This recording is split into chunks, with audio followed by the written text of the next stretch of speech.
First two possessions, but now the Cowboys are on the move. They took advantage of a short field after a West Virginia punt. They started this drive at the 50. Now at the 27, 2nd and 10. Taylor Cornelius. There's Tylan Wallace, their outstanding receiver, with a first down, tackled by Keith Washington.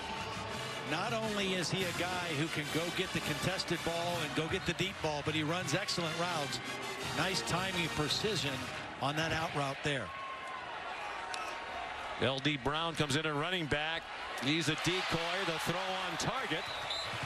And the catch made by Tyron Johnson down at the 7-yard line. Josh Norwood the stop. Tyron Johnson really starting to develop as that second receiver. A transfer from LSU. The more he plays in this offense now, the better he gets. He was one of the top recruits in the country coming out of high school. There's a fade in the end zone, and it is caught by Tylan Wallace with Keith Washington all over him. It's a touchdown for Oklahoma State. Keith Washington is the best cover guy for West Virginia. It's one-on-one. But Tyler Cornelius says this guy's been doing it all year. If he gets single coverage, I'm going to throw the ball up and give him a chance to go make the play. Perfect position and timing on the jump by Tylan Wallace. They're talking about at Oklahoma State how there isn't a receiver in the country who's better at making the contested catch than Tylan Wallace. Sophomore from Fort Worth, and the extra point by Matt Amendola has the Cowboys even. Those of you just joining us, let's tell you what's at stake today. West Virginia starts the day tied with Oklahoma atop the conference standings, each at 6-1. They play Friday in Morgantown. It's possible that either one of those two teams, but not both, could clinch a spot in the Big 12 title game with a win today. Texas and Iowa State play tonight. The loser of that one is eliminated, but lots to play for today for West Virginia. Absolutely. I mean, they've got everything in front of them that they want to have in front of them. They've got great senior leadership, and they got off to a great start. Their opening possession, they ran the football. They went right down the field and scored. A little concerned, Will Greer not as accurate as he's been coming into the ball game in the early part of this ball game so far. Just 3 for 7 for 18 yards, and most of those incompletions have been the receivers who were open. He just missed them. Heisman Trophy candidate. Certainly the West Virginia folks would love to see him at least get the invitation to New York for the ceremony. But they know they have their hands full today with an Oklahoma State team that's had an up and down year. They're explosive. They almost knocked off Oklahoma in Norman last week. Failed 2-point conversion with just over a minute to go. The Cowboys lost by 1. Jake McClure's kickoff goes out of bounds. Here's Holly Rowe. Will Greer of West Virginia has been an incredible senior leader for his team this season. He's a family man. He's got a varied background. His siblings are very famous, but he is really staying locked in on the prize this year. I talked to him earlier this week, and he said that every practice, every rep, every moment that he is with his team, they are locked in on what is ahead of them. They're not looking ahead to a potentially huge showdown with Oklahoma, nor to the Big 12 championship game. He said the leadership on this team will not allow that to happen, and you've got to love how locked in this senior leader is for the Mountaineers right now. Yeah, I think his maturity and leadership. David Long on the defensive side. They've got 10 fifth-year seniors that are, most of them are major contributors. Dana Holgerson said the chemistry on this team is light years better than last year, and a big reason for their success. Greer, a good throw that time to Marcus Sims. Jark Bernard, the safety, made the tackle. We mentioned Will's the son of a coach and an outstanding high school coach, Chad Greer, who coached him in high school just outside Charlotte. At Davidson Day, Chad himself, outstanding quarterback at East Carolina. Here's an Oklahoma State blitz, and they leave Petaway wide open out of the backfield. And he runs all the way down the sideline to the 27-yard line, a 32-yard gain. This is the same play that Will Greer missed earlier. The back comes out on a free release. Nobody picks him up. And this time, Will Greer throws the ball in front of his receiver for a big play. 2 for 2 on this drive and starting to find the rhythm. The slant for another first down to Marcus Sims, who got taken down by Rodarius Williams. The biggest difference in this West Virginia offense now than even earlier in the year, and certainly when they played Oklahoma State last year, their ability to run the football has really opened things up for Will Grier in the passing game. They've rushed for 64 yards already. Swing pass to Gary Jennings, a missed tackle and a West Virginia touchdown. See, this is a pass, but it's really just like a run. You throw the football behind the line of scrimmage. It's like a perimeter run, and you just hope that your guy can make one guy miss. Gary Jennings out in space. He's got one defender, sizes him up, steps inside, and Colby Peel can't make the tackle, and a touchdown for Jennings. They're very young in the secondary, Oklahoma State. Peel's a true freshman. The starting safety, Jarek Bernard, a true freshman. They think he's going to be a star in the Big 12. Evan Staley, the extra point. Grier to Jennings for 13 yards. Most of it on the run. The Mountaineers happy. West Virginia's back on top. College football on ABC is presented by Jared. Dare to be devoted. And in part by Domino's and Coca-Cola. Hot Domino's pizza and ice-cold Coca-Cola. Order this perfect combination for game day. Well, guys, Oklahoma State has become the first school in over 30 years to win all 3 disciplines at the national championship in livestock judging, horse judging, and meat judging. They said that there are about 46 students who practice 20 to 30 hours a week. It is one of the most competitive programs on campus other than athletics. And they have a big, big cut of meat to send to you to the booth, a beef tenderloin. And I think their meat judging skills are on point, Todd, because you said it was pretty darn good. It was fantastic. I have to wonder, though, what makes somebody a good meat judger? Everybody likes meat. Well, that's not true. A lot of people like meat. Everybody on this crew does. Holly, could you explain to us, as the Staley kickoff's a touchback, can you explain to us, how they determine who the best meat judges are? Yes, they actually have to have oral and written reasons. They have to judge 15 to 20 classes of meat a day in different forms between lamb, pork, and beef. And it is very important. And these people go on to be veterinarians, doctors, lawyers. They work for big protein companies like Tyson or Cargill. So they said a lot of their alumni are some of the highest people in the meat industry because of their program here in animal sciences. I want to know who was in charge of the meat preparation, because that stuff that got sent up here was fantastic. There's Chuba Hubbard for Oklahoma State, now down by a touchdown. You would be an excellent meat judger, and like 15 steaks a day or whatever is just about in your wheelhouse, so you have all the qualifications. I'm just going to stay being a meat eater. I like that better. They fake to Hubbard, and Cornelius was on target, and then the ball got knocked out. And it looks like they're going to call it a catch and a fumble, as Tylan Wallace had it, and then Kenny Robinson popped it out, and David Long recovered. Yeah, I think he was definitely making a football move after the catch. He caught it, he tucked it, he starts upfield. No doubt. And there comes the hit by Kenny Robinson, who had a huge play in this game a year ago. Had a interception return for a touchdown, 39 yards, that brought West Virginia back in that game, and there's a big hit that knocks the ball loose.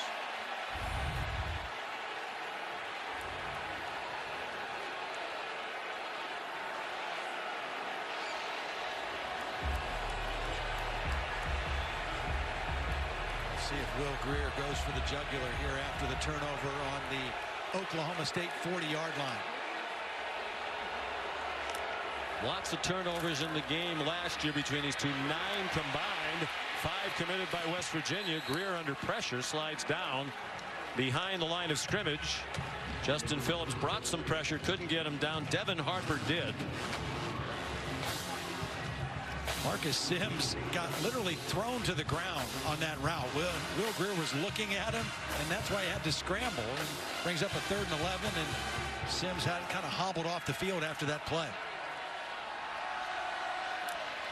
37 sacks now this year for Oklahoma State. Only Alabama has more. Letty Brown gets very close to a first down near the 31-yard line. One of the things that Oklahoma State did so well last year, they were so physical with the wide receivers of West Virginia. That time a linebacker from the inside hit him. on his way out into coverage, and Sims took a little shot, took himself out of the game. Third down and short, and they lose yardage. Nowhere to go for Letty Brown. That's another strength of this Oklahoma State risk-taking defense. Tackles for a loss, nearly 8 per game, 13th in the nation. Edison Magruder from the backside chased that play down and brought the stop. And fourth down, Dana Holgorsen deciding to go for it here. Would be about a 50-yard field goal with a 10-mile-an-hour crosswind. Greer has time on target, and a nice catch too by Gary Jennings, with Kenneth Edison Magruder draped all over him. First down, West Virginia as they convert on fourth. Well, I think Will Greer has shaken off the early jitters of the inaccuracy, because that's a great throw against excellent coverage. Crossing route, got the ball right where it needed to be for the first down.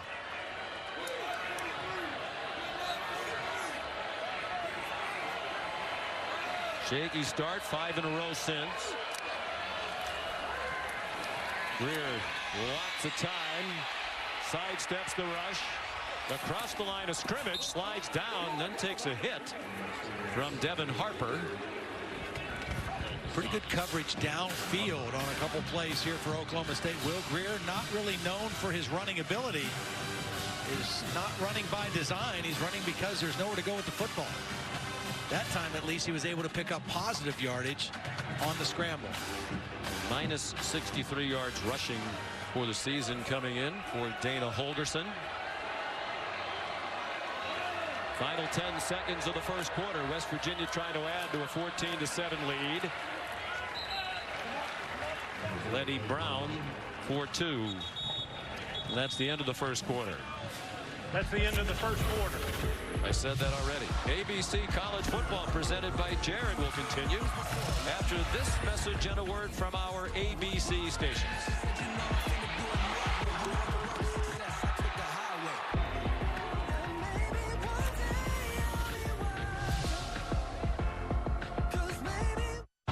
You're watching Dr. Pepper's Championship Drive, game of the week.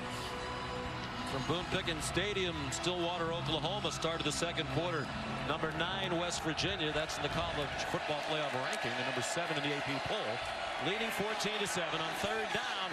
What a throw, Greer. Right on target to David Sills for a West Virginia touchdown. Well, David Sills is 6'4". He's 220 pounds, and this is a perfect throw to a big receiver. This is good coverage by A.J. Green. But you can't defend a perfect throw like that by Will Greer. And these two know how to connect for touchdowns. That's what they specialize in.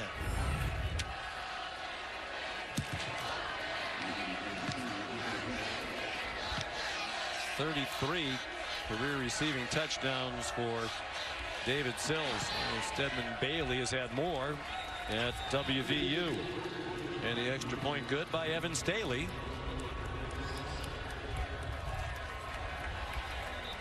They have been the most productive duo in terms of connecting for touchdown passes in the country. And they just have, both of them, such unique stories of how they got to West Virginia. It's an interesting story and how their paths have crossed.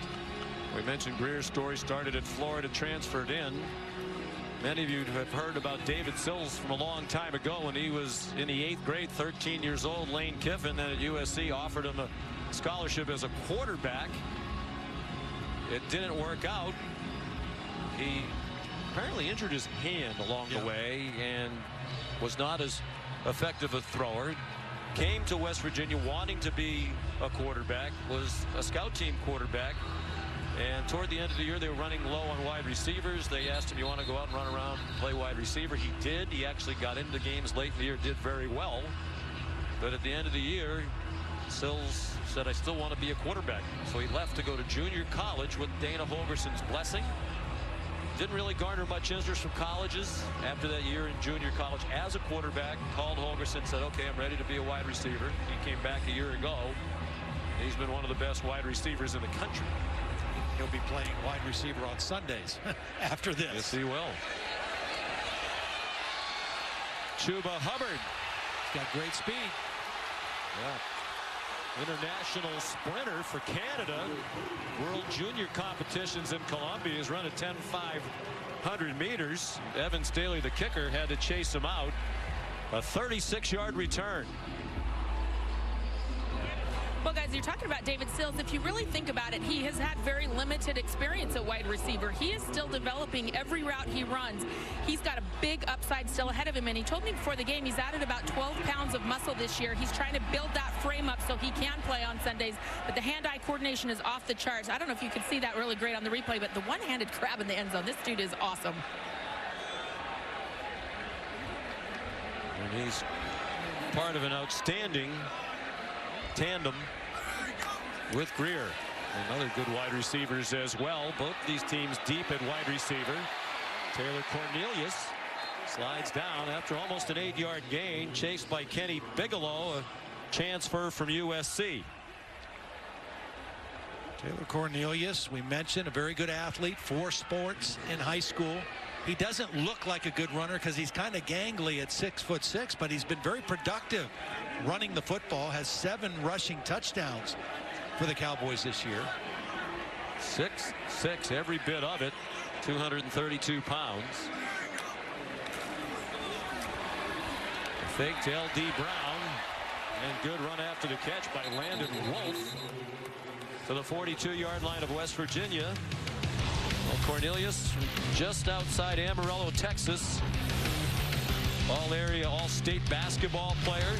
Came here as the backup to Mason Rudolph for the last 3 years. This year, 8th in the country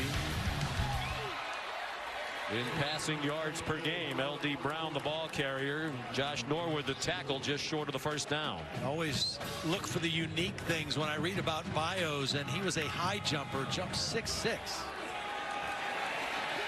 L.D. Brown, nice cut. And the Cowboys are on the move. 1st and 10 at the WVU 20-yard line. Ezekiel Rose made the tackle. L.D. Brown getting some reps. Justice Hill, their normal starter, not able to play. Injured some ribs in the Baylor game. Tweaked the injury last week against Oklahoma. Only carried the ball 5 times. And so he's not playing at all today. And now we're seeing L.D. Brown along with Chuba Hubbard in that backfield. And Brown hadn't played much this year either, just 11 carries prior to today. He's battled some injuries. Bigelow, the injured player. High school teammate of David Sills. One of the reasons why he came to West Virginia. Got a glowing review of the Mountaineer program from Sills. Both Sills and Bigelow were on the same high school team as Wendell Smallwood. Played at West Virginia as well and has gone on to the NFL. Bigelow was at USC, a graduate transfer, really has been an anchor in the middle of this West Virginia defense. L.D. Brown remains the running back. Cornelius faked it to him, man wide open, and a touchdown. Logan Carter. Logan Carter just kind of gets lost. It's a great run fake. Here he is. He's going to kind of show block in here and then go to the end zone, and he gets lost. He gets a piece of David Long, runs by him, and Cornelius hits him with the football. West Virginia was thinking run all the way, and the tight end did a great job of selling it with that half a block. First career catch for Logan Carter, and it goes for a touchdown of 20 yards. And Matt Amendola, who's been in a bit of a funk kicking the ball, has made both of his extra points today. Well, it's usually a shootout when these two teams get together, and it's certainly starting out that way today in Stillwater.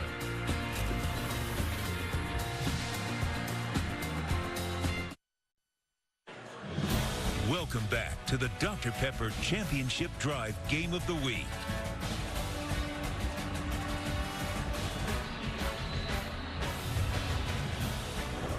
(21-14) following the Oklahoma State touchdown by Logan Carter, redshirt sophomore from Henrietta, Texas, and a walk-on here.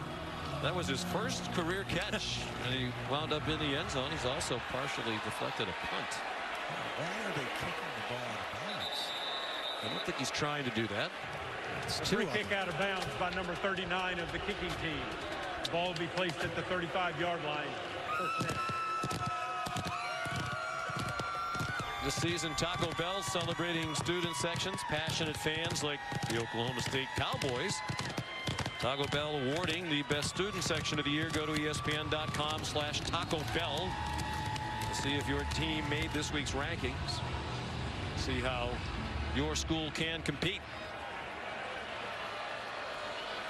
Will Greer, 9 out of 13 for 112 and 2 touchdowns. Under duress, sets up a little bubble screen, and David Sills couldn't hang on to it with A.J. Green right there for Oklahoma State. Very important if you're a defense in a game like this, with the offenses as capable as they are, to win some first down plays. That's a big win for Oklahoma State on first down, because 2nd and 10, you have the advantage on the defensive side. Kennedy McCoy. Tough run to the 39-yard line, where he was stopped by Jordan Brailford.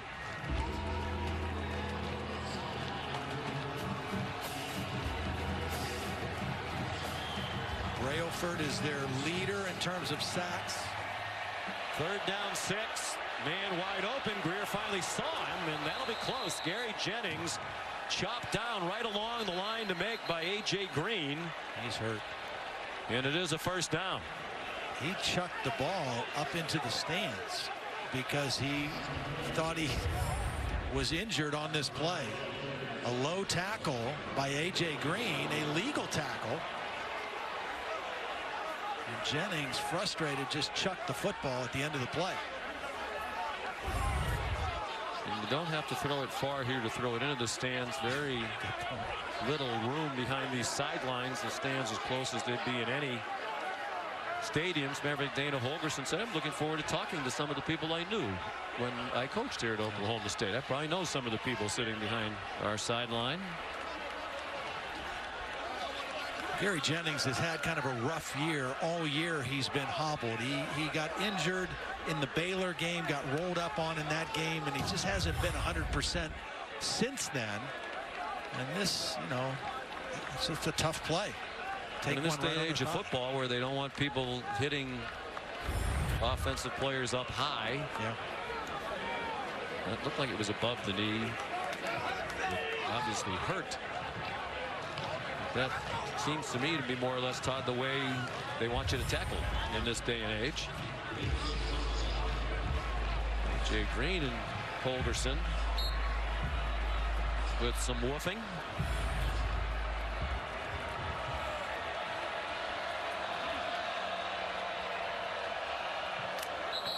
Tevin Bush, the motion man, and a flag before the snap. This is an interesting matchup.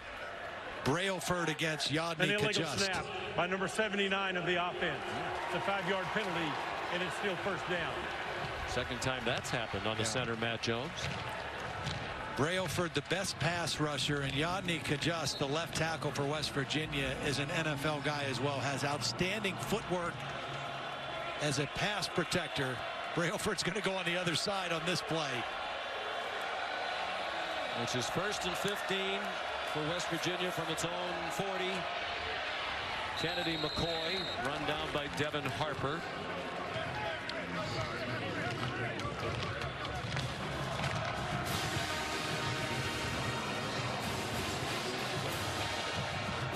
Six-yard gain, 2nd down 9, 12 minutes to go in the half. McCoy out to midfield. The plays for West Virginia called by Jake Spavital. And this is a homecoming for Jake as well. Oklahoma native, grandfather, legendary athlete here at Oklahoma State. Jim Spavital's in the Oklahoma State Hall of Fame. Back when he played football in the 40s, it was Oklahoma A&M. Jake's dad, a longtime high school coach here. And Jake was a GA here, graduate assistant in 2010 with Dana Holgerson under Mike Gundy. 3rd and 5. Greer surrounded, and the throw behind his intended target, Marcus Sims, who couldn't catch it.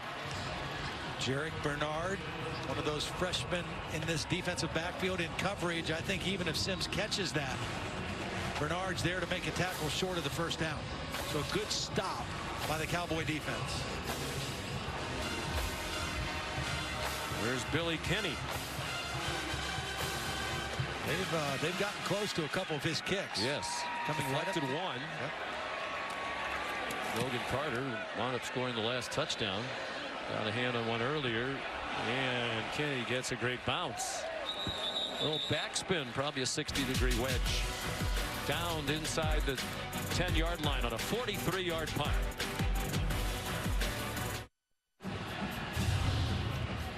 Sean McDonough, Todd Blackledge, Holly Rowe back at Boone Pickens Stadium, Stillwater, Oklahoma, on a very pleasant mid-November day. The temperature around 60 degrees. The breeze picking up. Oklahoma State from its own 8-yard line, down by 7. They scored on their last possession. And on first down, Tyron Johnson has the throw from Taylor Cornelius. Cornelius now 11 for 13. On the mark, on the money. And Oklahoma State's offense starting to get revved up a little bit. They're going very quickly. Chuba Hubbard back just barely across the line of scrimmage. And they're going to go quickly again.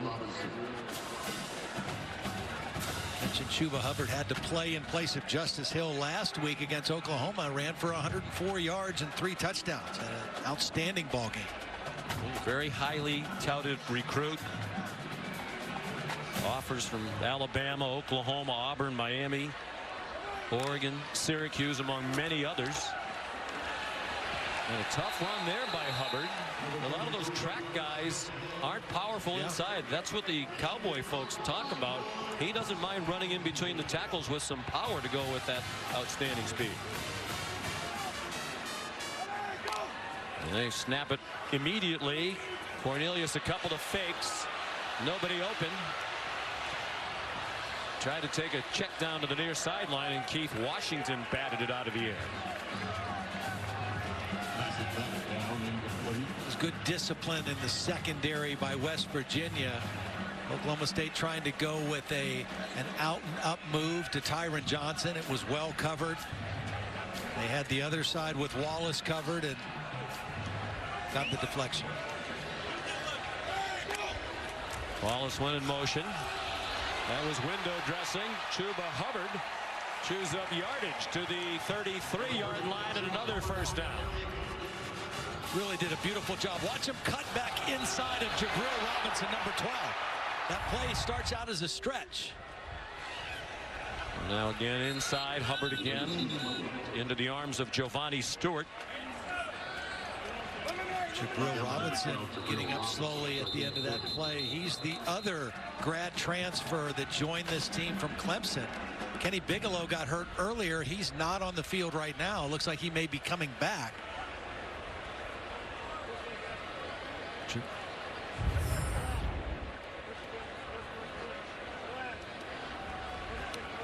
Number 12 there, right center of your screen now. Got twisted around as he made the tackle. They've had a lot of success with transfers. Dana Holgerson says that's part of our culture. Obviously, in a state like West Virginia, not a lot of high school football players who are D1 capable. So they have to look around, and the transfer route works as well. College football presented by Jared on ABC is brought to you by Pacific Life. Experience the power of Pacific. And the Ford F-Series. Built Ford tough. Built Ford proud. Taylor Cornelius, a part of the senior day ceremonies before the game. Great admiration for him from Mike Gundy to stick it out. Back up for 3 years. Here for 4 years before he got a chance to start for the first time this year as a fifth-year senior. Cornelius. Sacked by Giovanni Stewart. When we talked to Taylor Cornelius about that, Todd, he said, I felt I owed Oklahoma State loyalty. That they were the only FBS scholarship offer I had. That he was going to go to West Texas A&M if he didn't come here. And, you know, it's interesting. I thought it was very interesting. Mike said he's probably got about 800 snaps now. And normally for our quarterbacks, they need to get about 15 to 1,600 snaps before they really start to get comfortable in what we're doing. You won't have that chance. Todd McShay mentioned last week during the Oklahoma game that Cornelius getting some attention from the NFL folks. He got the attention of the secondary. Toyus Avery, the interception, and he runs it back to the 35-yard line. Larry Williams made the tackle. The offensive lineman on the return. He loves to look for Tylan Wallace on the dig route. It's the in route. He beats the corner, but the safety, Avery, is playing over the top, reading the eyes of the quarterback, and steps in front of Cornelius's throw. Cornelius saw the corner and the position, the leverage of the corner, but he did not see the break of the safety. And the second turnover of the game generated by the secondary of the Mountaineers. Cornelius had gone 143 without an interception. Toyus Avery, his second career interception. Crowd roared. They thought the running back had the ball, but Greer had it, and he got ahead for about 3. Not known as a zone read runner, occasionally a bootleg or something where you can really fool somebody. Good news for the Mountaineers to see Gary Jennings back on the field and okay.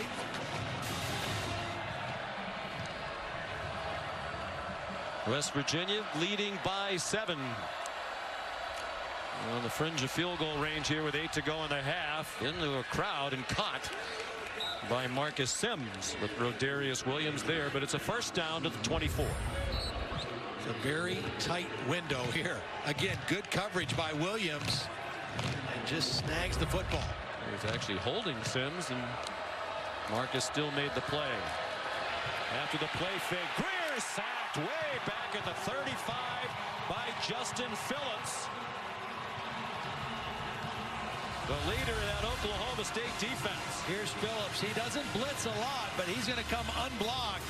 Will Greer, after the play fake, just can't get away from it. A big play by this Oklahoma State defense that leads the Big 12 in sacking the quarterback. Second sack of the year for Phillips. Another one of those seniors who took part in the ceremony prior to the game. He's in his 5th year. Their leading tackler for the year.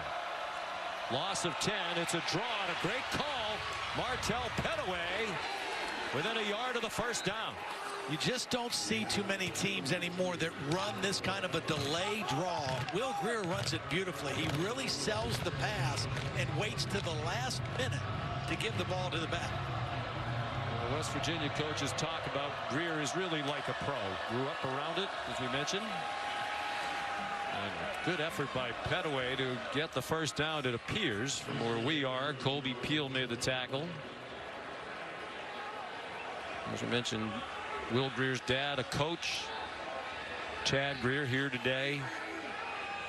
And Will said, one of the good things about my college experience is I've played for some different head coaches and coordinators, experienced a lot of different things. But they say he is as much of a film junkie as anything. The ruling on the field was a first down. The previous play is under further review. Reviewing the spot to see if indeed Pettaway picked up the first down. We'll give you the verdict when we come back to Stillwater. You can stream college football all season long on ESPN Plus. Start your free trial today. Download the ESPN app or visit ESPNplus.com. While we were away, the ruling on the field stood. The marking of the football gave Will Greer and West Virginia a first down at the Oklahoma State 13. He's got single up here on Sills. Safety giving it away. Cowboys showing blitz. And they crowd the line. There's the single coverage and the pass behind Sills with A.J. Green in coverage. That safety gave away his blitz so early that Will Greer was able to read it. But again, pretty physical coverage by A.J. Green. Very physical. From Pylon Cam neighborhood. Wasn't quite the pylon cam, but it was the tallest pylon, and we had more than one. It was a ref cam, one of the officials wearing the camera today. Martell Pettaway to the 10-yard line.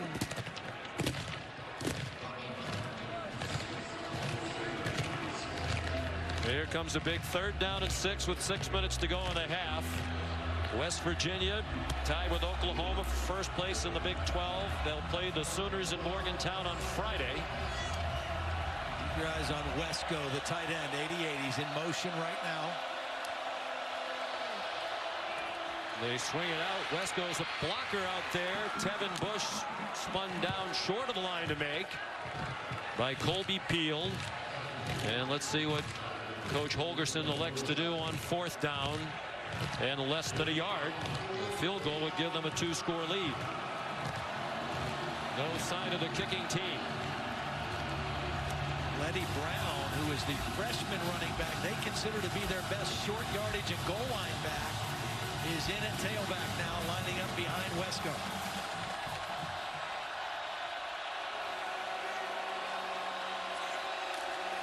On 4th and 1, it's Greer trying to submarine his way with the necessary yardage.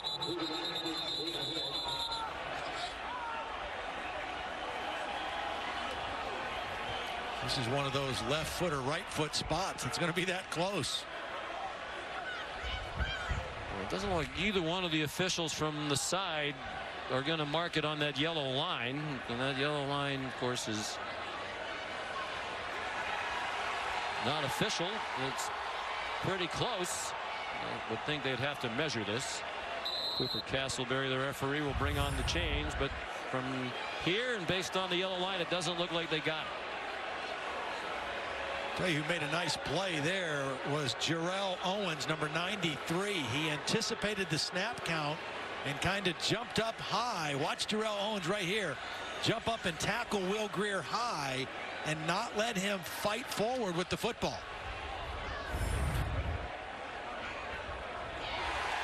They're short. And Oklahoma State takes over on downs with 4:57 to go in the half. In this league, you're not going to play great statistical defense, but you've got to be good in certain times. You got to come up with some stops. You got to create some turnovers, which West Virginia's defense has done. And red zone defense becomes really critical. Can you be good in the red zone, even if you give up a lot of yards? A huge stop in the red zone by Oklahoma State defense there. Another one of those seniors, Owens, playing in his final home game.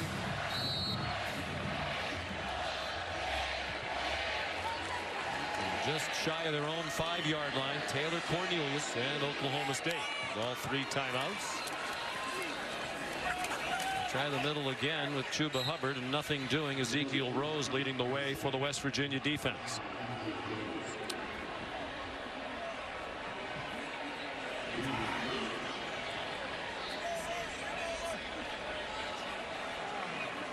Right now, if you're Taylor Cornelius, you have to be really smart with the football. You've had 2 turnovers in the game. You're down 7.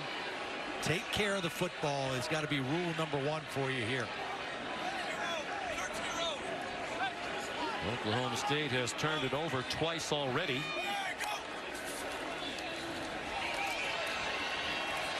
Hubbard again very little. Kenny Bigelow, who left earlier, back in there. Well, this is a big defensive play for West Virginia, because if they get the stop, they're going to get excellent field position again for their offense, you would think. A couple conservative plays on 1st and 2nd down. Tony Gibson, defensive coordinator, likes the position his team's in right here. They've played excellent defense, particularly by Big 12 standards, giving up under 21 points per game. Only Iowa State in conference better. Cornelius not on target with Tylan Wallace. And good work by that Mountaineer defense. After Oklahoma State took over on downs, they go 3 and out. It was a 3-man rush. They dropped 8 into coverage. They forced the underneath throw, and they weren't even able to complete it. And the clock stops on the incompletion as well. The pressure on the backup punter, Matt Hockett, if you're just joining us, in for their starter, Zach Seiner, who was in the concussion protocol this week. Hockett, not particularly deep, and a fair catch made by David Sills, great field position, the 42. Back in the studio, we say hello to Matt Berry. Hello, Sean. We've got the CarMax Drive. What's possible update. Ohio State had their hands full with Maryland and Michigan getting the fight out of Indiana early on. Stevie Scott, 13-yard touchdown. 7-6, second quarter. Yeah, that time of the year where you don't pay attention, Todd. Teams like Indiana and Maryland are good enough to win. Certainly Oklahoma State, not having its best season, good enough to beat West Virginia here today. Mountaineers about a 6.5-point favorite. Entering today's game, leading by 7. Will Greer throws incomplete. So interesting seeing the end of that Maryland-Ohio State game coming down to a 2-point try that decided the game. Both of these teams, critical 2-point plays that kind of made huge impacts on their season. A successful one for West Virginia at Texas, an unsuccessful one by Oklahoma State last week in the Bedlam game in Norman. And West Virginia's biggest win by far, that victory at Texas on November 3rd. They were ranked number 6. Pass dropped. Ordinarily, Gary Jennings takes that one in, but he dropped it, and it's 3rd and 10. That was a well-designed play, too. They faked to Kennedy McCoy like they were going to throw the screen, and that opened up a big window for Gary Jennings. Just couldn't make the catch. Substitutions for this play call by Jake Spavital.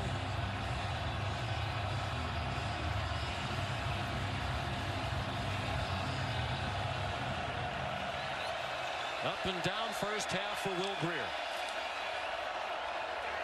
Can they get run after the catch from Marcus Sims? Not much. Out of bounds. Way short of the first down. And not a lot of room, as we said, on the sidelines. So you see this a lot when players go out of bounds on the other side. There's a lot of traffic. And sometimes it increases the likelihood of some extracurriculars. Well, another good stop by this Oklahoma State defense.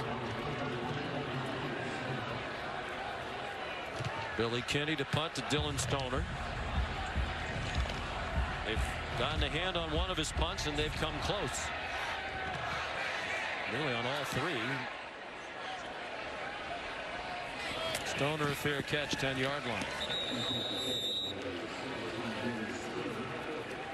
What a matchup. Monday Night Football.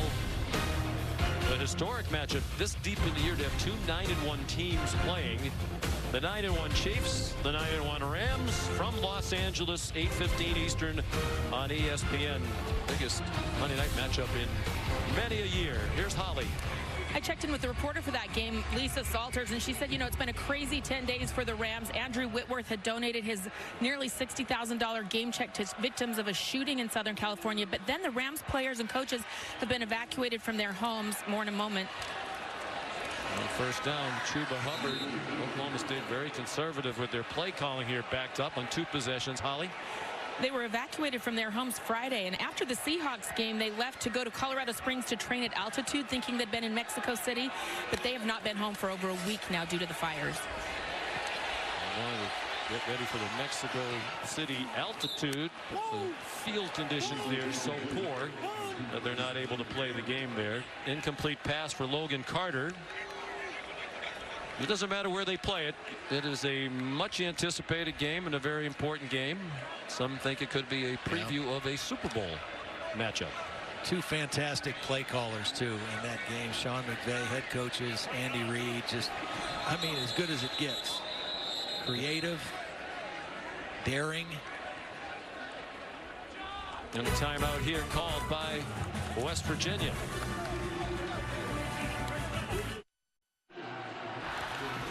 This season, for every field goal and extra point made by participating universities, All-State will make a contribution to the university's general scholarship fund.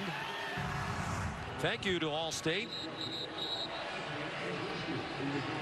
Well, they're excited here in Stillwater, not only about the Cowboys' chance to become bowl-eligible win today, but congratulations to Stillwater High School. Yes. The Pioneers last night, with Mike Gundy's son Gunner at quarterback, won their state playoff game. They're going to play for the state championship for the first time since 1977. They beat Booker T. Washington from Tulsa. A perennial power. Cornelius did well to hang on to the ball. Keith Washington on the blitz from the secondary, leading the way. There were plenty of white shirts with him. Washington came on the cat blitz or the corner blitz. He's going to come from right here. Good coverage downfield, and they confused Cornelius. He held onto the ball too long, and the pressure got to him again. And really, this West Virginia defense has really bowed its neck here late in the half with field position on their side. They've gotten the ball back to their offense again now in great field position with a little bit over 2 minutes, and the Mountaineers have one timeout. Here's the college football playoff rankings brought to you by Goodyear. And I think that's one reason why maybe West Virginia should be getting more respect. The defense. This isn't the old days of the Big 12 where you're going to give up 50 every week but hope you score 52. Yeah. So they're playing very good defense. I think the problem and the reason they're down there at number 9 as a one-loss team is other than Texas, there really aren't any quality wins. Well, this would be a good win today, and then you get a chance at Oklahoma perhaps 2 weeks in a row, depending on how it goes next week, and then perhaps in the Big 12 title game. And that will be the best offense that they've faced defensively in that Oklahoma Sooner offense.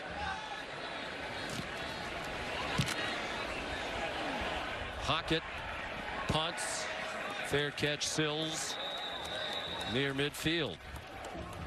Let's take a look at who's been putting in the work. Brought to you by Carhartt.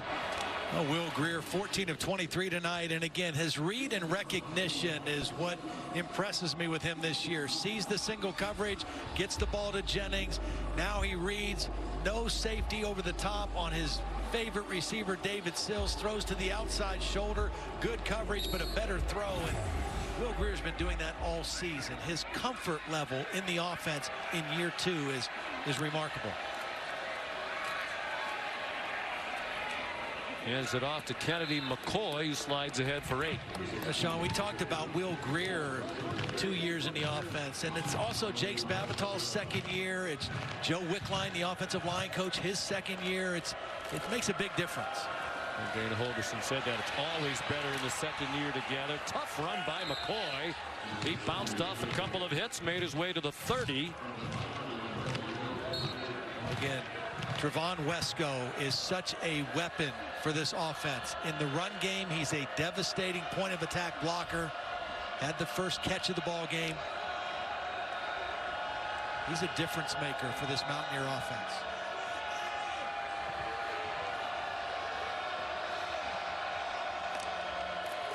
Under a minute and a half to go. McCoy wants more running room and another touchdown for West Virginia.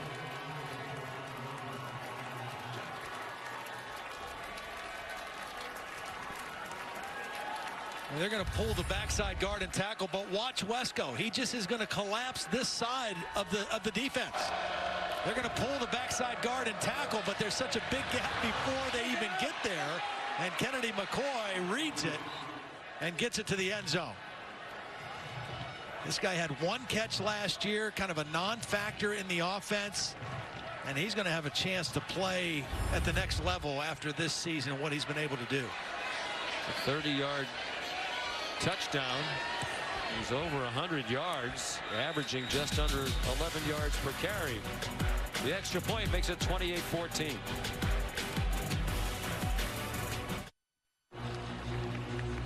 Dana Holgerson in West Virginia, number 9 in the college football playoff rankings that we showed you a moment ago. He said, we're not paying any attention to that. Our goal is the Big 12 championship. They could take a big step in that direction with a win here today. Much more successful against the Cowboys on the ground today than they were in that loss a year ago in Morgantown. And much better job stopping the run than they were a year ago when the Cowboys ran for 250 yards. Short kickoff by Staley, caught on the run by Chuba Hubbard. And he's out to the 26-yard line.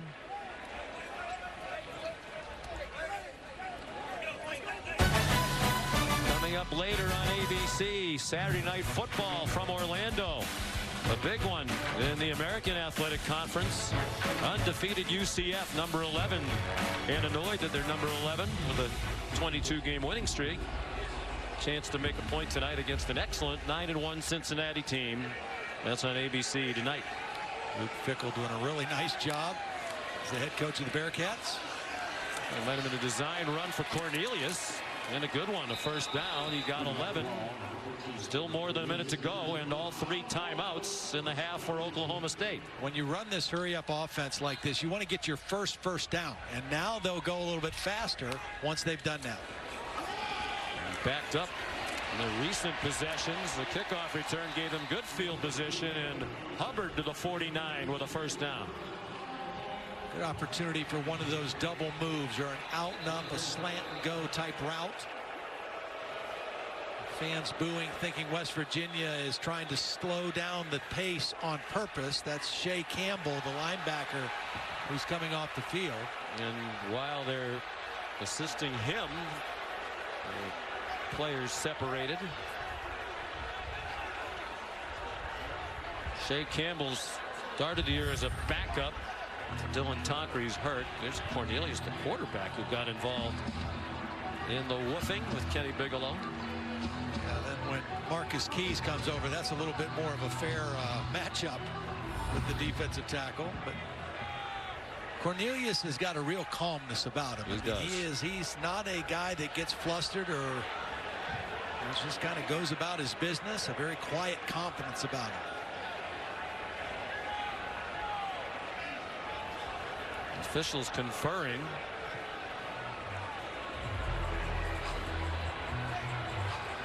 And they need to make a decision. You have one team that's on the move, establishing a little rhythm. Yeah. And whatever this is about, get it over with.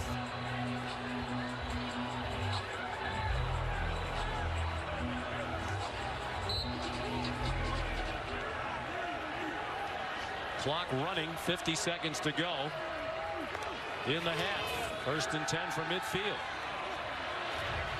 Cornelius on the run. Bad throw into a crowd and picked off by Keith Washington.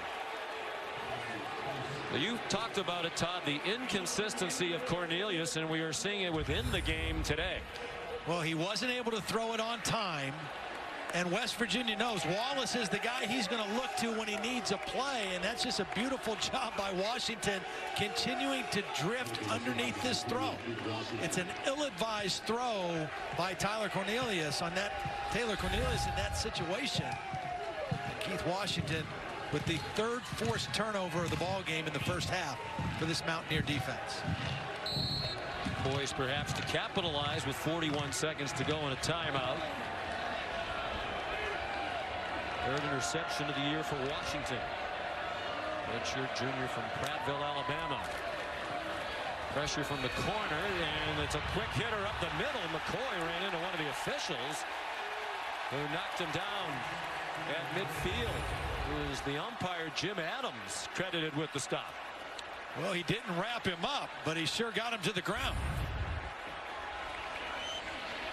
Marcus Sims runs out of bounds across midfield. Stay tuned for the Capital One halftime report. 25 seconds away. And a great opportunity here to really change the complexion of this game, Todd, heading to the second half. If West Virginia can put more points on the board and make it a 3-score game.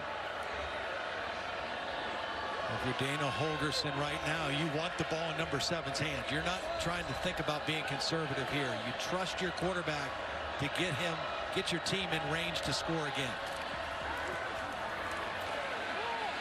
Rear man open, and a catch made by Gary Jennings. The clock will stop for a moment to move the chains. 23-yard gain. Good timing on that throw by Will Greer, and now they are very close, if not already in field goal range, but Greer thinking about more. And the pass batted down at the line of scrimmage. 10 seconds to go in the half. They do have a timeout. So you'd think they could safely run one more play for sure. And with that timeout, you can throw it anywhere. I mean, if you want to throw a quick throw, try to get 8 to 10 more yards before you attempt a field goal, you can throw it anywhere with that timeout. That free access down here over the slot. McCoy has had a season high rushing total here in the first half, 130 yards. West Virginia calls timeout. I'm not sure Dana Holgorsen wanted it quite that quickly. Possibility there could be time left after the kick.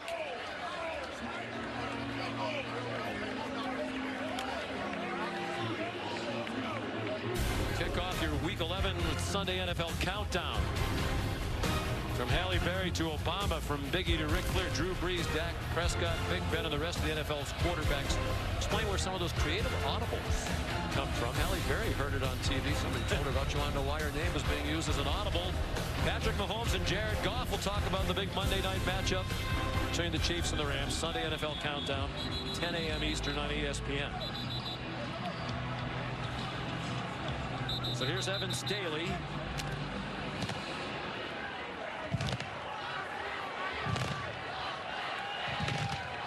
Ten out of 14 this year. He's made his last 6. And the last 5 in that streak have all been from 40 plus. This one's from 43. Right to left wind. And he is right down the middle. And the clock does click to zeros to the relief of Dana Holgorsen.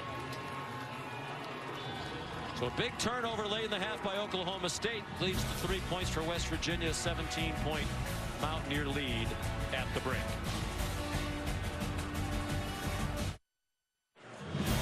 Welcome back to the Dr. Pepper Championship Drive Game of the Week.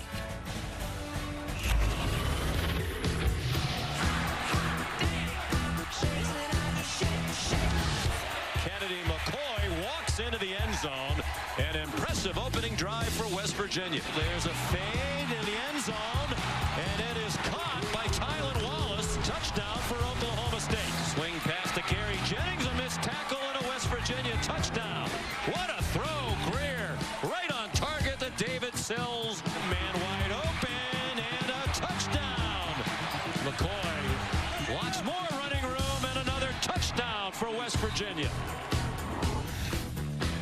Plenty of action in that first half as we welcome you back to ABC College Football presented by Jared. From Boone Pickens Stadium, Stillwater, Oklahoma, West Virginia leading 31-14. Sean McDonough, Todd Blackledge, rejoined by Holly Rose shortly. A lot going on in that half. Turnover is a big part of the story in the first half. Absolutely. The thing that impressed me the most about West Virginia was not Will Greer in the passing game, is their ability to run the football, 170 yards, and how well they played defense. They held an offense in Oklahoma State that had 640 yards last week against Oklahoma, held them to 208, forced the 3 turnovers. I thought the play of the West Virginia defense was outstanding in the first 30 minutes. First half stats were brought to you by Dell. 3 turnovers by the Cowboys, including a late interception that led to 3 points for West Virginia right before the half. Just giving them a 3-score lead as the Mountaineers kick off. Luke Hogan to kick it away. Got noticeably more chilly since the game began. It was delightful mid-60s afternoon, but that wind kicked up. You could see it knock down that kickoff.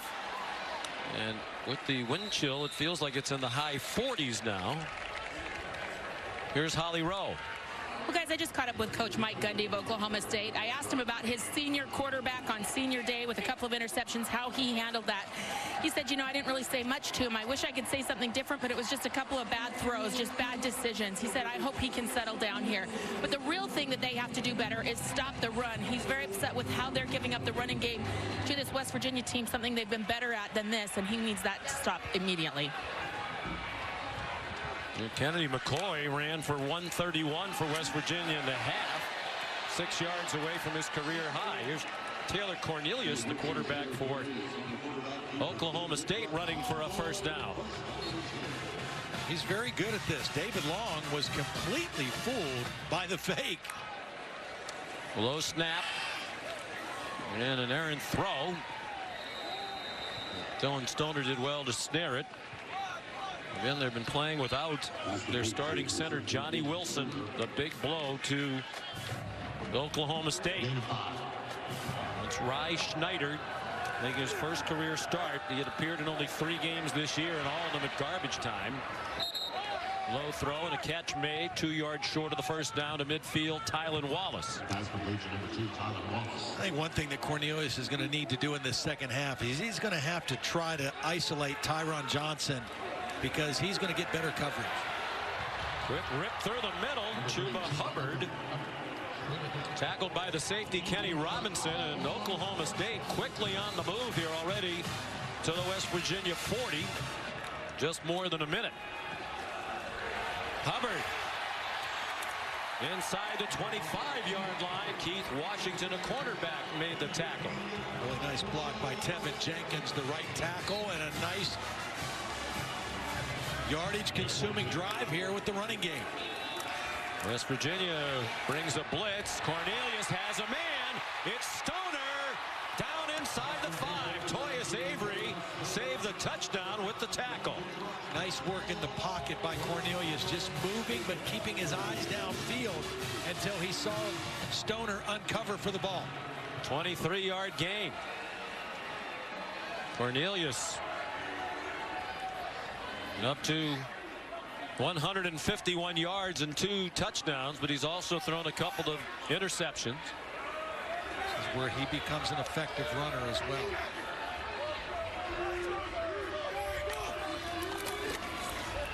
They try the middle, and Hubbard got chopped down by Josh Norwood, or else that was a touchdown.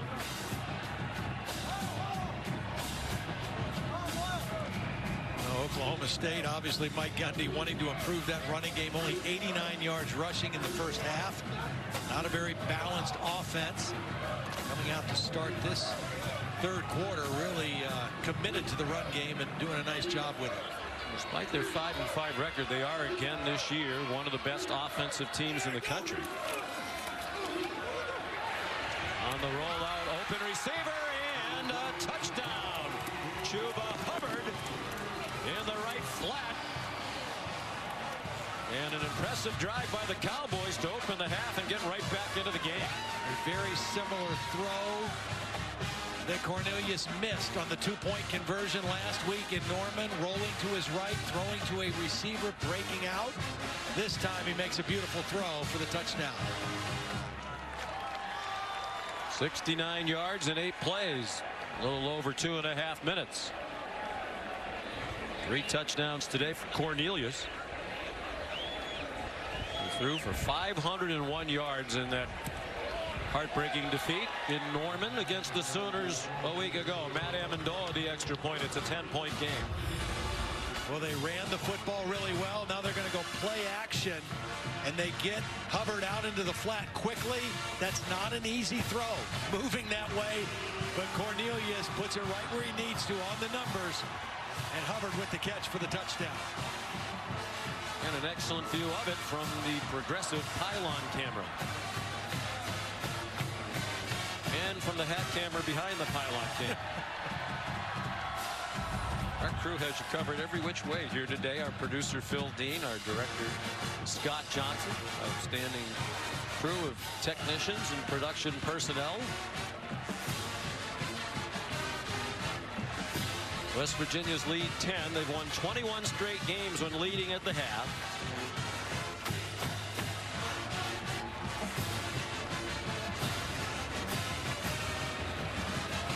There's Matt Hockett to kick off. Big flag up top there, doesn't really show it, but the wind has picked up considerably. 15 miles per hour now, it gusts to 25, and that's a touchback. Here's our Pacific Life game summary.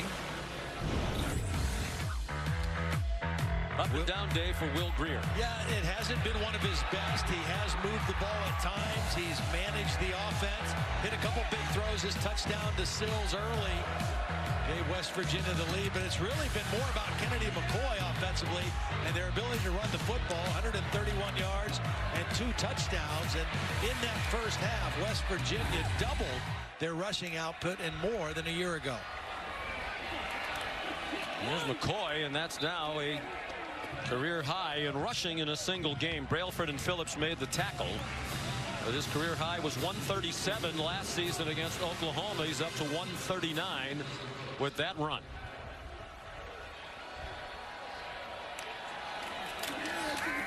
Greer the fake. Tevin Bush, who's been both a running back and a receiver at West Virginia. Good for the first down. Holly? A few changes on the offensive line. Isaiah Hardy, the right guard for West Virginia, was injured just before the half, so they have replaced him. That has made them change 2 different positions up there. Chase Barrett, number 76, at left guard now, too. And Greer throws a deep ball. That one got battered by the wind. Intended for Marcus Sims, and Malcolm Rodriguez, the linebacker, went diving for it. That ball was weird coming off of Will Greer's hands. I mean, there was wind, but it also left his hand funny. And this ball fluttered out, very uncharacteristic for a Will Greer throw, and he's lucky that one didn't get intercepted. Much different conditions when the game started. Not windy and warm when the game started. Good throw there by Greer. There's Giovanni Haskins, tackled by Rodarius Williams, 1.5 yards shy of the first down. Last year, the tight end position only had 6 catches for West Virginia. A penalty for illegal movement, and those are costly penalties. You got 3rd and short. You're probably going to be able to run the football. A false start by number 53 of the offense. It's a 5-yard penalty, and it's still 3rd down. He's one of their best. Colton McKivitz, honorable mention All Big 12 a year ago, making his 38th career start, more than any other offensive player for West Virginia. Crowd back into it after the opening touchdown to begin the half by the Cowboys, who blitz, and what a call. Kennedy McCoy, nice catch, and off he goes all the way down inside the 20. It's the 3rd time that they've run this play, and it's been wide open all 3 times because pressure's coming from here, so nobody picks up the back coming out of the backfield. They've called it 3 times. They've hit it twice. That was the biggest of the 3 for Will Greer. At some point, as a coaching staff, you either have to stop doing that or make an adjustment, don't you? I mean, that's really unsound. You have to peel off one of those blitzers to cover. You can't expect an inside linebacker to run out there underneath all that traffic and be in a position to make a play. Well, after the 42-yard catch and run by McCoy, he's having a career day. Letty Brown got 2. Trying to answer that opening score to start the half by the Cowboys.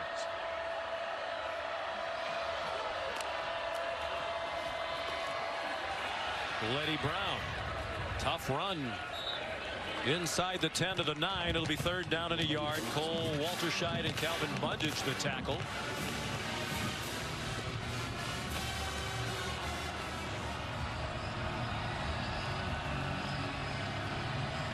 Last year, West Virginia was 2 of 15 on 3rd down against Oklahoma State. Greer faked the inside handoff, and he does not escape.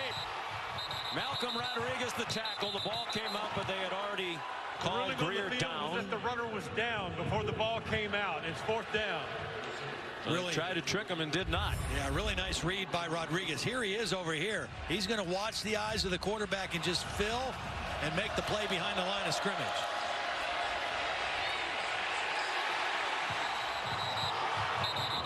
Well, the crowd saw a couple replays. You could hear them. They thought the ball was out before Greer was down, and they are reviewing it.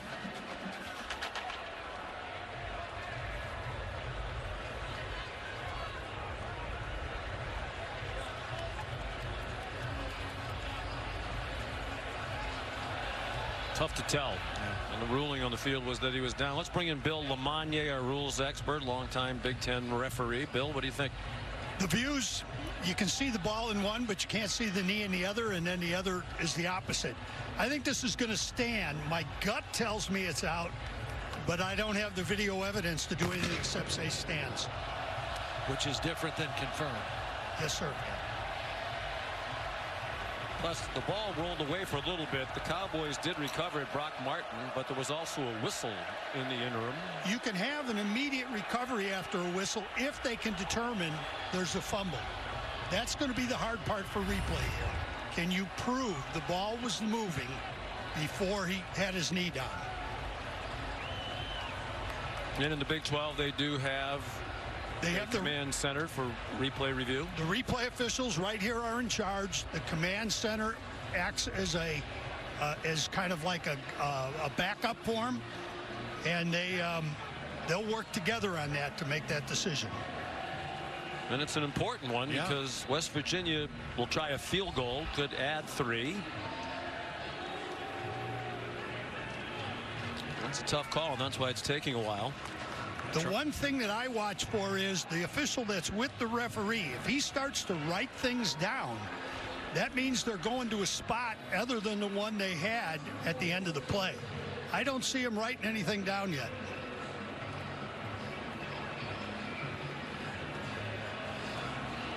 We had a couple of shots taught at the coaches, anxiously awaiting this decision. An interesting relationship between the two of them. We talked about Dana Holgorsen was here for 1 year as the offensive coordinator in 2010. Very successful year. They're one of the highest scoring teams in the country. They set the school record in points and passing yards. They won 11 games. Well, Bill Lamagna said when they start to write, it means something is likely to change. It's Donnie Altman, the back judge. And I thought it was interesting what Dana Holgorsen said. It was kind of a collection of odd people. Like he's by his own mission. It's a little bit goofy. Mike Gundy didn't seem to like it when we asked him if he considered himself to be goofy. He said, you know, Wickline was kind of odd and Spavital's kind of odd. It was like the kind of like the island of misfit toys, you know, from the Rudolph movie. Apparently they get along fine now. When they go to the conference meetings, they interact. And it wasn't that they disliked each other. It's just an interesting mix. Review, the runner fumbled the ball before he was down. It was recovered by the defense at the 17-yard line. First down. Please reset the game clock to 9:43. 9:43. Well, Bill, I'm inclined to agree with you. You know, it kind of felt like it was a fumble, but I'm not sure we ever really saw video evidence to reach that conclusion definitively. However, it's happening. That's what you can't control sometimes. They must have felt they had a view, maybe on this view here, that the ball is starting to move before the knee hits. I think that's probably the one. It looks like the knee's not quite down. When that ball does look like it's popping out, and they probably slowed it down. Well, I'll go with replay on this one. I was wrong on my first looks, but this is a good correction by replay. From the 17-yard line, all kinds of acreage for Hubbard to weave his way through. Upended by Kenny Robinson just across the 30-yard line. Boy, nice job by the left guard, Marcus Keys, their most experienced guy up there opening that hole. They've found a rhythm here in these first 2 possessions of the second half. Hubbard again, he's approaching a 100-yard rushing day for the 2nd week in a row. David Long made the tackle. And the pace is really quickened for Taylor Cornelius and the Cowboys. Deep throw on the sideline and broken up. Excellent play by Josh Norwood. And the ball was in the air for a long time. Tyron Johnson was open, but the ball just had to be in the air so long that Norwood was able to make a play.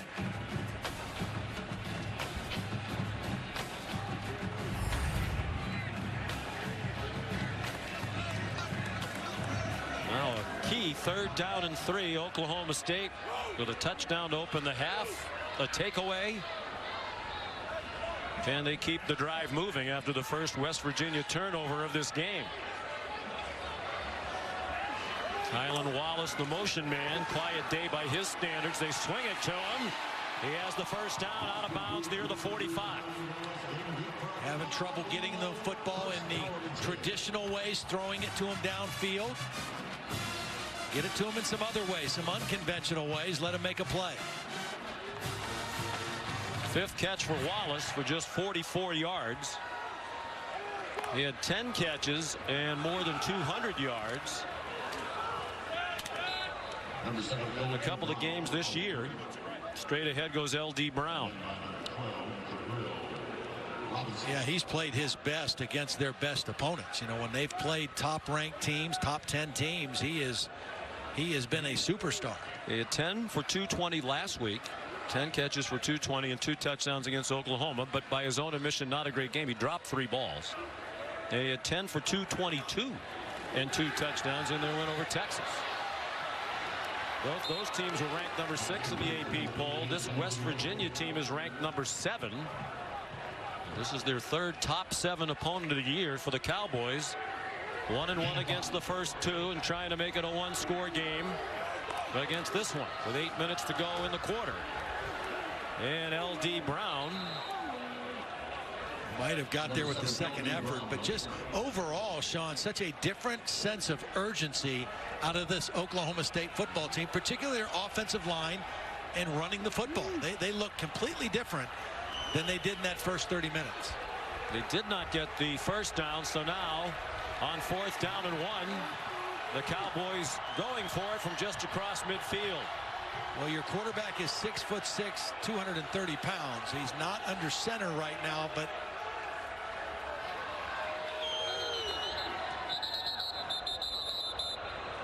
timeout Oklahoma State. Took them a long time to figure out the play call. They want to make sure they get the right one in this key situation. Taylor Cornelius, the Oklahoma State seniors want to go out winners on their last home game. Want to become bowl eligible for the 13th year in a row. That would extend the 10th longest active bowl streak. Big play here. 4th down and a yard. I think if Taylor is under center, there will go quarterback sneak here. He's every bit of 6'6". West Virginia might have moved. There are flags down. Hubbard gets the first down with a yard to spare. Marcus Keys, the offensive lineman, pointing at the defense, saying they were the ones who jumped. We'll see if the officials concur. Yeah, They'll take the penalty because it got more than the play. Good use of the snap count by Cornelius. Draw the offsides and get the first down. Offside, number 46 of the defense. It's a 5-yard penalty and a first down. Reese Donahue, defensive end. He's right here. He should be watching the ball instead of listening to the quarterback's voice. Tried to get an early jump. Linebacker Giovanni Stewart up on the line of scrimmage also moved. Play fake to Hubbard. Cornelius has a man wide open. It's Dylan Stoner. Stayed on his feet for a moment. Then when he realized he was going to stumble down, he dove to get as much out of it as he could. It's a first down to the 16, a 27-yard gain.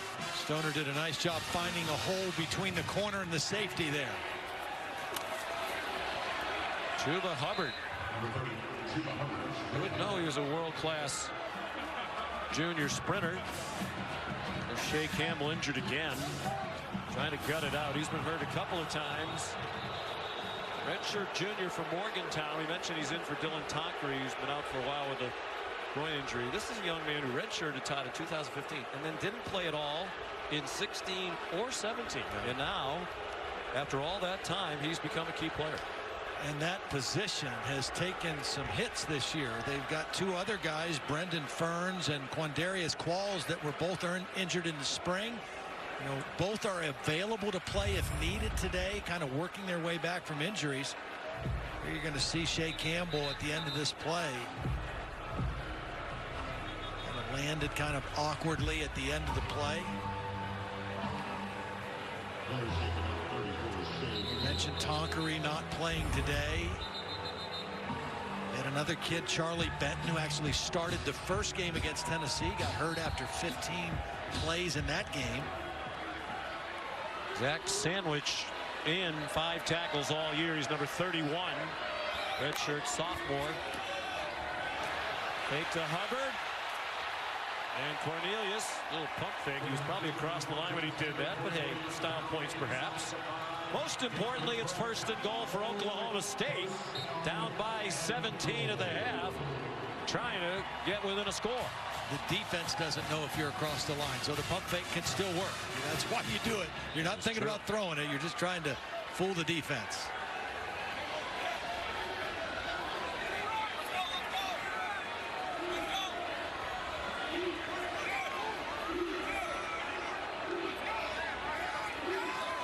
So far, Oklahoma State 3 for 3 in the red zone. West Virginia brings people. Cornelius turns the corner. That's yardage, but not to the pylon. Chased out by Ezekiel Rose at the 2. And a flag now.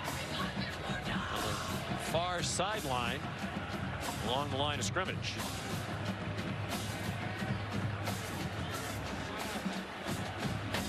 An illegal formation. There were 5 in the backfield on the offense. It's a 5-yard penalty and replay first down. First penalty of the game assessed to Oklahoma State. Even though West Virginia is leading the game by 10 and leading all the major statistical categories, Oklahoma State has been better in the red zone, offensively and defensively in the game, and that's why they're in a position here to cut into this lead and make it a 1-score game. Big penalty, 1st and goal from the 10. Swing pass, Hubbard, no gain. Well played, Josh Norwood. He's been involved in a lot of the action from his cornerback spot today. Started his career at Ohio State. Then a redshirt year, then played 1 season before transferring to community college and now to West Virginia. If I'm West Virginia defensively, even though it's 2nd down here, I'm not leaving Tylan Wallace without some safety help. I'm not going to play him single without any help over the top. Shift in a similar manner to when they got the penalty a moment ago. Lined up correctly that time. Hubbard, but flattened at the 3-yard line. Was he down? Apparently not. Now the officials say he's down at the 1. He extended the ball to the goal line. Didn't get that, but they did give him that extra yardage after he took the big hit and still kept on going. It's a nice catch. Had to reach behind him. Lands on top of the player. Was short of the goal line. 3rd down. Boy, that's tremendous effort by Hubbard to keep fighting. Right now, he doesn't think he's down, that his leg hit the ground. He landed on top of a defender and kept fighting for the ball to get to the goal line. Here's an impressive player from Sherwood Park, Alberta, near Edmonton. Redshirt freshman. Heard Steve Levy and Brian Greasy, Todd McShay last week on the Oklahoma State-Oklahoma telecast talking about why wasn't he a hockey player. He said, well, I couldn't skate, which is a good reason not to be a hockey player. He can run. Well, you know, and I think the point you made in the first half about him, Sean, is true. Most of the time, if you got a guy who's a sprinter, he's not going to be a physical, hard-nosed, in-between the tackle runner. But Hubbard has shown that last weekend in this game, that he is not afraid to stick his nose in there. I think there are 2 things they could be looking at there. He was on top of a body for a while, but as he tried to gather himself and go forward off of that, did his knee scrape the ground? Right. And if it didn't, then at the end of that, did he get the ball to the goal line before his knee definitely hit the ground near the 1? Well, they could be looking at the play around the 3-yard line and also at the tail end of it. Oh, Oklahoma State already the tremendous beneficiary of an earlier review when it changed the call to a fumble by Will Greer. Stopped a scoring drive in the red zone, and now in their own red zone, a chance to get another call to go their way.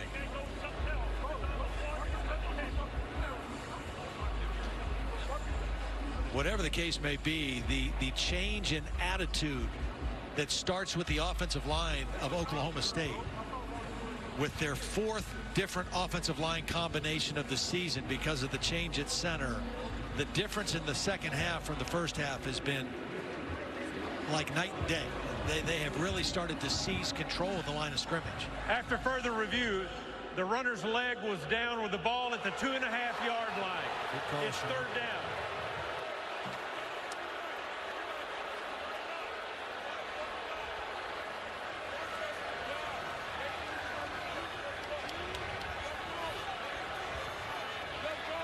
Clearly his knee down before he got to the goal line. What the officials are saying, though, is even a little bit further back.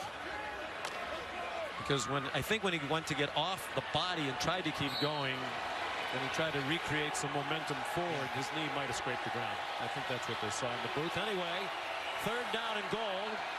Instead of inside the 1, they're just outside the 2. Hubbard again.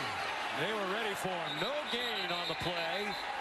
David Long, who Dana Holgerson calls the best linebacker in the country, is a semifinalist for the Butkus Award, leading the defense, and Gundy needs to get within a score, so they send the field goal team on. That's a win for the defense. Long just reads things so quickly. I mean, he recognizes and reads, and he fills that hole, and that's why he makes the kind of tackles, the numbers of tackles that he makes. There's Matt Amendola's first field goal attempt of the game. Dating back to last year and into this year, he had made 23 out of 24, including 18 in a row at one point. But one for his last 6 before that one. Mike Gundy said, just like a golfer who gets into a little bit of a slump. That's a 20-yard field goal. It's a one-score game. College football presented by Jared on ABC is brought to you by Nissan. Innovation that excites. And Rocket Mortgage by Quicken Loans. We mentioned it earlier. Mike Gundy's son Gunner, the quarterback at Stillwater High School, the Pioneers state semifinal playoff win last night over the defending champ Booker T. Washington out of Tulsa. They played that game in Owasso, about 80 miles from here. Mike Gundy able to go. Yeah. Gunner had a big day, threw 3 touchdowns, 147 yards passing, and they're going to go to the championship game for the first time since 1977. You know, when we talked to Mike, he said they're probably going to run it a lot because they're not going to have a lot of openings to throw. Quantrell Walker, the sophomore tailback, carried it 36 times, 231 yards.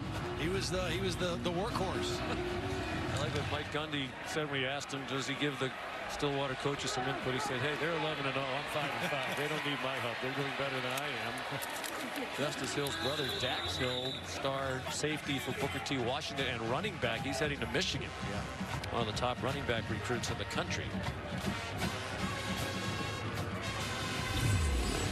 Trayvon Wesco, again, I think he's the difference maker for this offense. Been a little bit quiet. This was the first play of the game. He caught the football, but where he really shows up is a run blocker, and the reason West Virginia's running game has picked up dramatically here the last 3 or 4 weeks. Very physical at the point of attack. He's got to get it going here again in the second half. Just joining us, West Virginia led by 17 at the half. 31-14, with 10 points for Oklahoma State here in the third quarter. Letty Brown, the ball carrier. Wesco shifts to the left end of the line for the second down and 3. Brown again trying to turn the corner to the right, and he does not get back to the line of scrimmage. Whistle dead at the 31-yard line. Enoch Smith and Malcolm Rodriguez, the tacklers. Beautiful job by Enoch Smith getting penetration into the backfield.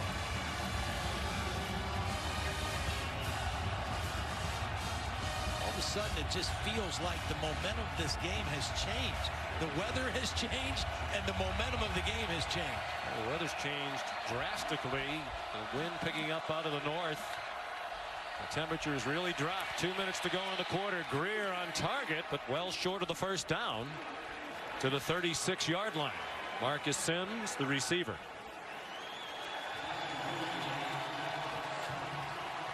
Well, some of the folks, Todd, left at the half. A lot of people we saw walking into the stadium today in shorts, T-shirts. It was in the mid-60s. But right now, the temperature is 50 with the wind chill. It's in the mid-40s. And I think some of those folks who weren't dressed for it have gone home. Yeah.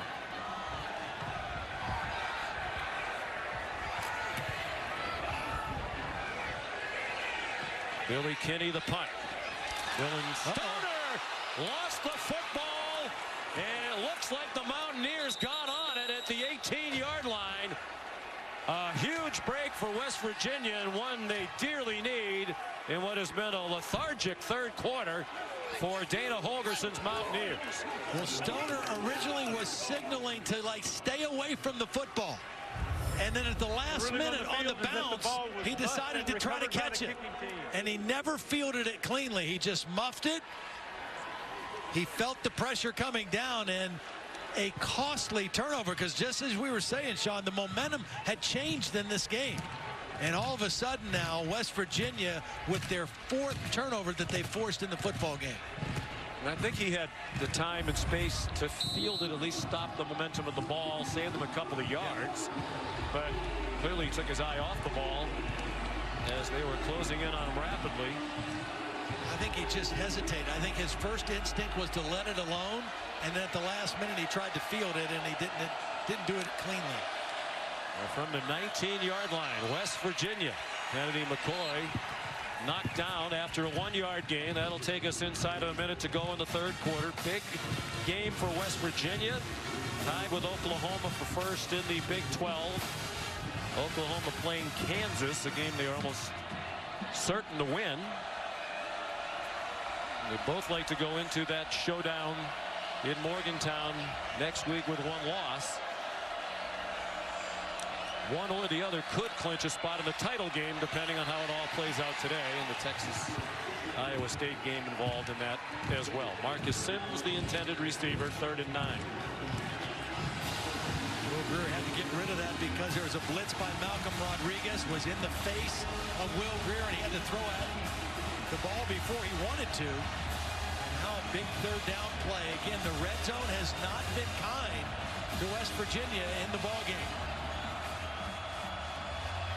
2 for 4 in scoring opportunities when they've gotten down here. Will Greer hands it off on the delay. Kennedy McCoy smothered for no gain. Jordan Brailford, the 5th-year junior, had a redshirt year, then sat out another season due to injury. Likely his last home game. Well, he comes from right here. I mean, watch how quick he is getting across the line of scrimmage and chasing this play down. Chases it down, uses his athleticism, and gets to the sideline and stops that play for no gain. Now an important field goal try by Evan Staley. We mentioned he's been red hot. Has made 7 in a row. This to restore a 2-score advantage, and it'll take place in the 4th quarter. Of the 3rd quarter.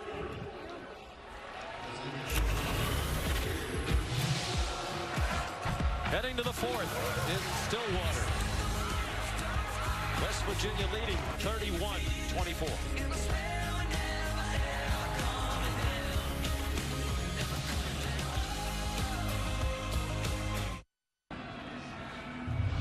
On to the 4th quarter we go, and a big field goal try here for Evan Staley, who's made some pressure kicks. He was one of the heroes of their win at Texas, made 2 from 40 plus on a windy day.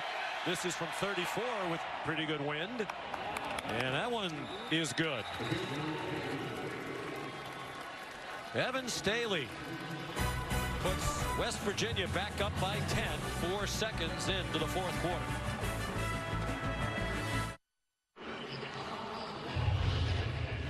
Well, it's a little chilly for the fans who remain, but they're glad they stuck it out. Become kind of a typical Big 12 game. High scoring. A 10-point lead for West Virginia. Luke Hogan gets ready to kick off. And L.D. Brown back deep for Oklahoma State. Will Greer, 20 out of 32 today, well below his usual passing numbers. He has 226 yards. Averages 329 for the year. Gardner Minshew, Jordan Ta'amu, and Alan Bowman passed for more yards per game this year than Greer. That kickoff well placed. The touchback. Here's Matt Berry back in the studio. We've got your DirecTV more for your college football thing. Karan Higdon finished off an 11-play, 67-yard drive to give Michigan the lead back over Indiana, 22-17. We're in a battle with the Hoosiers. Ohio State survived at Maryland, came from behind to win in overtime. Still can't believe Maryland did not complete that 2-point pass. It was open. I think he was so surprised how open he was. He just couldn't make the throw. Taylor Cornelius on target to Landon Wolf, a walk-on. Zach Sandwich made the tackle for West Virginia. The backup in there due to injuries. He's 3rd string on the depth chart entering the day. And a risky throw by Cornelius for Tyron Johnson. Josh Norwood had the coverage. Pretty much the same play. Little play action fake slant route on the backside. Norwood's had a nice ball game. He has been very active and had his hands on a lot of footballs. Tony Gibson, the defensive coordinator, said he's not big, just 175 pounds, but he's physical and active, and he's demonstrated that again today. Another slant. Oklahoma State throws a lot of those. That one to Stoner. 3 yards short of the first down. 3rd down, 3 near midfield. Perhaps 4 down territory for the Cowboys, needing a win to become bowl eligible. Pass looked like it might have been deflected at the line. Incomplete for Wolf. And they're going to punt.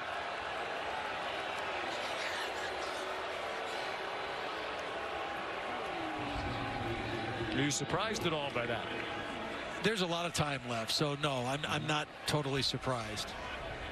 I think they are feeling like they are starting to take a little bit more control of the football game here in the second half, even with their defense. Oklahoma State dominated the 3rd quarter, outgained West Virginia 149-71. Fair catch by Sills, a 40-yard punt.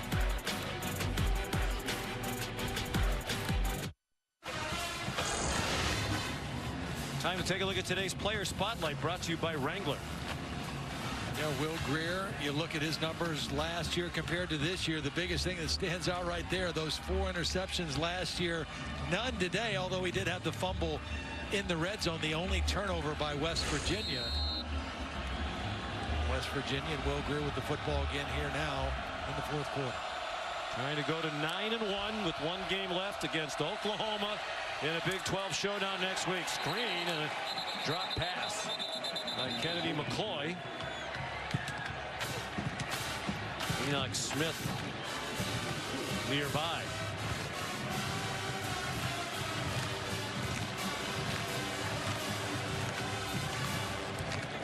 Now this is where you need Will Greer and David Sills, your 2 leaders, to step up and make some plays here. Get some confidence back in your offense. Sills just 2 receptions today. That pass intended for him. He's been targeted now 7 times with just the 2 catches. Again, these 2 corners, Rodarius Williams, number 8, and A.J. Green there, number 4, they're very physical. They played this way last year in Morgantown against David Sills and Gary Jennings and Marcus Sims, and they're doing it again tonight. You've got to make contested catches against this defense with some body contact. Defense trying to reward the faith of their coach, Mike Gundy, who elected to punt down by 10 near midfield, thinking the defense would get it back. They rush only 3. Sills, the intended receiver, couldn't catch it. And good coverage again by A.J. Green. Diving attempt for the interception by Colby Peel. So they do reward the decision to punt with a 3 and out. They're just more physical. The secondary guys are more physical than the West Virginia wide receivers. They both have a shot at the football. And A.J. Green is just a more physical player at the point of the football than David Sills was right there. Oklahoma State should get very good field position. Came after Kinney again. Dylan Stoner mishandled the punt on the bounce in the 3rd quarter. A big play, caught that one in the air. A 44-yard kick by Billy Kinney.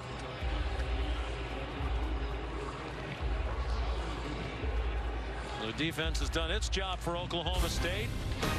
Week 11 Monday Night Football, a couple of 9-1 teams. Patrick Mahomes and the 9-1 Chiefs against Todd Gurley and the Rams. It's at 8:15 Eastern on ESPN. Coverage beginning with Monday Night Countdown at 6. Both of them, Mahomes and Goff, over 3,000 yards already. Taylor Cornelius. Wow, terrible decision. Did Washington catch it in bounds? No. Well, Taylor is lucky. I mean, his interceptions today have been by bad decisions, forcing throws late down the field. Good call. Keith Washington made the catch, but the foot on the line. And Taylor Cornelius is very lucky because that was a bad decision, throwing the ball that late, that far down the field. He's a smart guy. We talked the other day. Bright, articulate, graduated with 2 degrees, one in management, another one in marketing. Taking some online classes as a grad student now.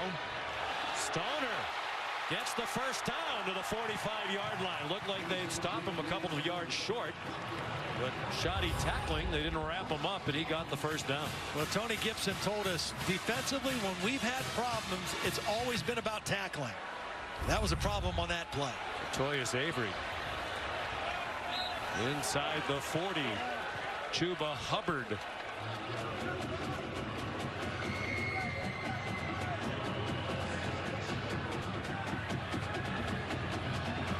$100 yards now for the second week in a row. Hubbard had 104 in the loss at Oklahoma last week, at 3 touchdowns in that game.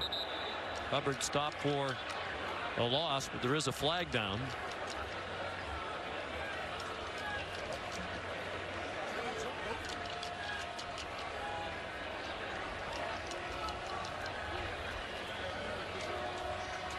An illegal low block by number 73 of the offense. It's a 15-yard penalty and replay second down. That's the right tackle, Tevin Jenkins. Here he is. He's going to go for a cut block on the linebacker. An illegal low block right there on David Long. Costly penalty. They were moving. They were in West Virginia territory. They're 2 scores behind, and now they find themselves backed up on their side of the 50. With their own 45. Pump fake by Cornelius. Lofts one in the air for Wallace, who couldn't make the catch. The ball might have hung in there a little bit too long, and Washington closed the ground and knocked it down. Washington just watches the eyes of the receiver and plays through the arms of Wallace. He doesn't know where the ball is, but he's reading the eyes of the receiver, and as soon as he sees those arms go up, he fights up through those arms and makes a play. Tony Gibson said Washington's their best cover corner. He tried to get him matched up when he could with Wallace, and he's done a good job on Wallace today. Just 44 yards receiving for Wallace, who was 3rd in the nation in receiving yards coming in. Cornelius through some traffic now to the sideline and caught by Tyron Johnson.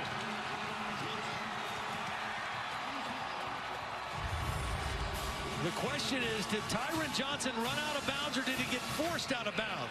If he got pushed, he can come back in and make the play. Keeps his feet in on the catch. Was forced out of bounds, came back in and reestablished himself as an inbounds player. It is a catch. Nice job by Taylor Cornelius extending the play, buying himself some time until he saw Johnson open on the sideline.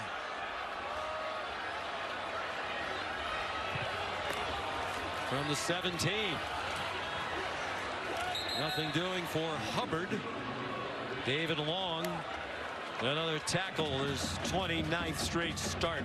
The outstanding linebacker. Dana Holgerson says doesn't get enough credit for his talents. Semi-finalist for the Butkus Award, but in this league, I think defensive standout players kind of get overlooked because the national perception is that they don't play very good defense in the Big 12, but he is an outstanding individual player. Under 12 minutes to go.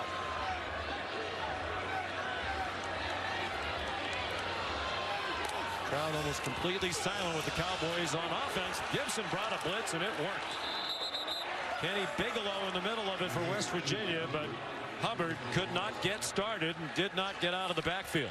And sometimes you blitz to rush the passer, sometimes you blitz to stop the run. Zach Sandwich, the linebacker, came on the blitz that time, and Bigelow also there to make the play and bring up a 3rd and long situation.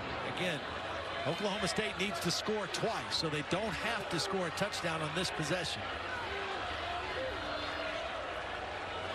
We do have a shaky field goal situation. Swing pass, Hubbard uses his blocks on the corner and gets the first down. Kenny Robinson presented a touchdown. Well, I love this by Tylan Wallace. He's not having the kind of day that he's used to having catching the ball, but what a block he made on the perimeter that time for the first down. They come up very quickly in this goal-to-go situation, and they throw a fade, and it is caught. Tyron Johnson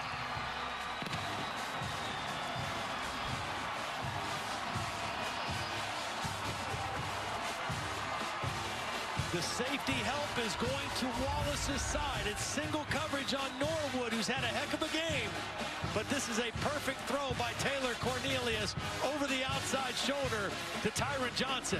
Single coverage, good read, great throw in our progressive on camera. Amendola. Looks like his slump might be over. That one solidly struck right down the middle. Oklahoma State down by 17 at the half.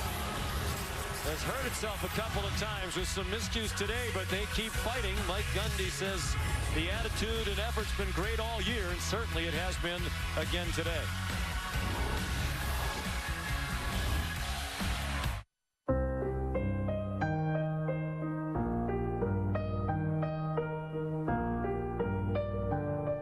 The Dare to Give Big semi-annual event. Lowest prices of the season, November 14th to the 18th, only at Jared.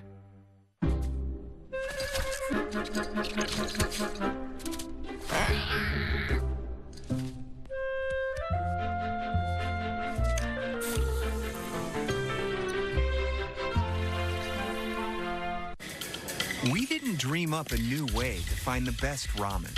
We never thought, you know what Mars needs? A dune buggy. We didn't decide you should be able to share your home with travelers from around the world. We didn't reimagine banking. Or whatever she's about to do. But when asked if these ideas were possible, we're the only cloud with the capabilities, experience, and know-how to make them happen. AWS is how. Bud Lights for everyone. I prefer an ice mead. Barkeep, Bud Lights for everyone and a mead. Is it autumnal? Bud Light, for the many, not the few. It's on. Light it up like Friday, light it up. Light it up like Friday, light it up. Light it up like Friday, light it up. Are we ready for the half-court challenge? The shot is up.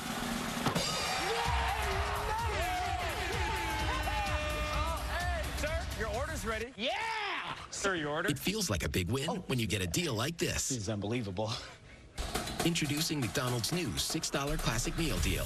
Choose one of 4 favorites. Plus, any size soft drink, small fries, and a pie. All for just $6.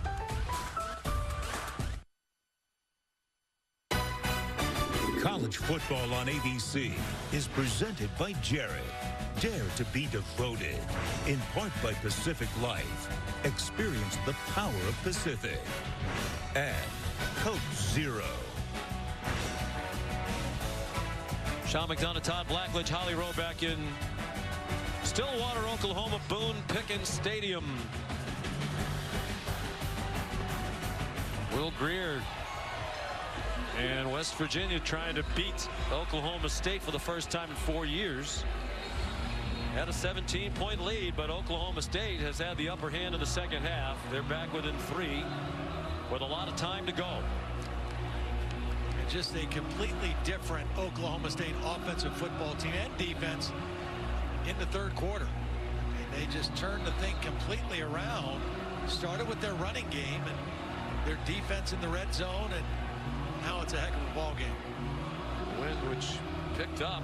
It's basically a windless day and warm when the game started. Temperatures dropped by about 15 degrees as the wind has really picked up. Here's Tevin Bush in trouble, and he does not reach the 20-yard line. Bryce Ballas leading the kickoff coverage unit for the Cowboys. Here's today's Pacific Life game summary, fourth quarter version. And not much in the second half on offense for West Virginia. That field goal resulted in a short field after Oklahoma State's Dylan Stoner muffed a punt. Yeah, just a different feel for this offense. They seem a little bit hesitant. They don't feel as aggressive as they were earlier in the game, and that's kind of hard to get back sometimes.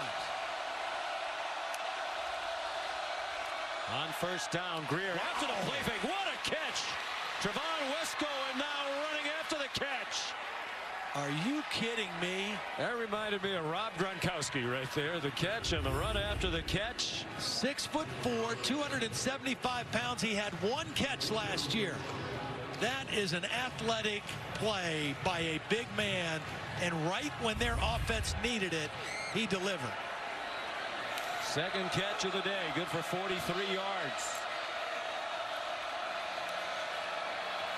Will Greer looked deeper, took the check down to Kennedy McCoy. Out of bounds near side. They're now on the verge of field goal range. Here's Holly. One of the things that West Virginia struggled with here in the second half is really running the football. They were so great in the first half. Part of that's they've been without Martell Pettaway. He's a little shorter, stouter runner than McCoy. Averages a yard more per carry, but we have not seen him in the second half. He's injured right leg. McCoy up to 140 yards rushing. Quick toss to the far side to Marcus Sims. He dragged a couple of Cowboys along. Jarek Bernard made the tackle, but it's a first down at the 25-yard line. Nice job by Sims, knowing what he needed for the first down, just kind of lowering his shoulder and head, running forward for that yardage. Under 10 minutes to go. Huge game for West Virginia. Any hope they have of getting into the college football playoff requires a win today. What a response in this drive, and it all started with the play by Wesco. An offense that had not had much energy automatically got energized by that play.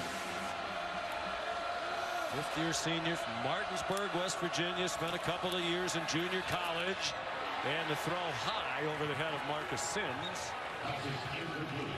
Kima Sivaran had coverage for the Cowboys. You talked about Wesco. Came into today, Todd, with 20 career catches, 16 of those in the last 6 games. Ever since that Iowa State loss, he has been a factor. Greer, single coverage for Sills. Tight coverage. Sills wanted a flag. Looked like he couldn't get an arm up in the air. A.J. Green, they've had a spirited battle all day long. It's been like this the whole game. A.J. Green has had his hands on David Sills the whole game. And Sills is not getting a call. They're allowing that to happen. And it's just a matter of A.J. Green fighting a little bit harder than David Sills on those kind of plays. Well, some indecision on the West Virginia sideline. Sills lost a shoe. They're down to 5 seconds on the play clock. Maybe you go for it on 4th and 5. It looks like that's what they're going to do. West Virginia calls their first time out of the half. Immediate timeout.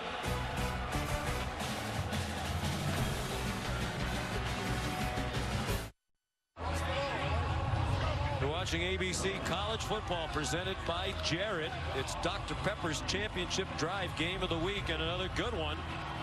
West Virginia, number 9 in the country, trying to take a big step toward the Big 12 title game, leading by 3 and going for it on 4th down and 5 at the Oklahoma State 20-yard line with 9:18 to go. Not so sure with this yardage needed. I wouldn't look for the big fella right there. Timeout, Oklahoma State. I know it's a back and forth game, Todd, but I think at this juncture with your field goal kicker as red hot as Evan Staley is for West Virginia, Oklahoma I think State I'd be calls their inclined to first take the time out points of the here. half. Even if you don't have a lot of faith in your defense to prevent an Oklahoma State touchdown, let's say you go ahead by 6, Oklahoma State goes down and scores a touchdown, takes the lead.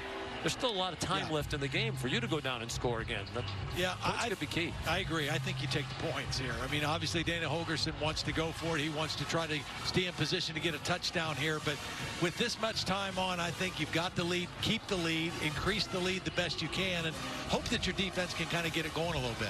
Well, the last time he took a chance was on the 2-point play in the final seconds against Texas to go for the win rather than play for the tie and go to overtime, and it worked out.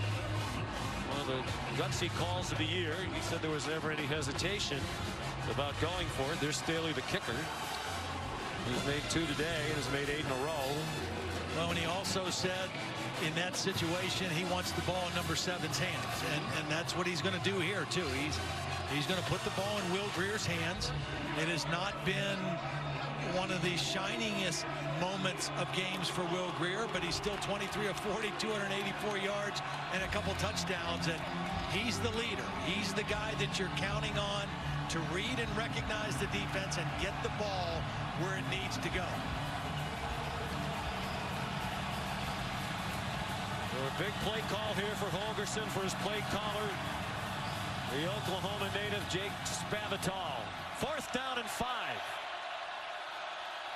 Cowboys showing blitz from Grier's left. They rushed 4.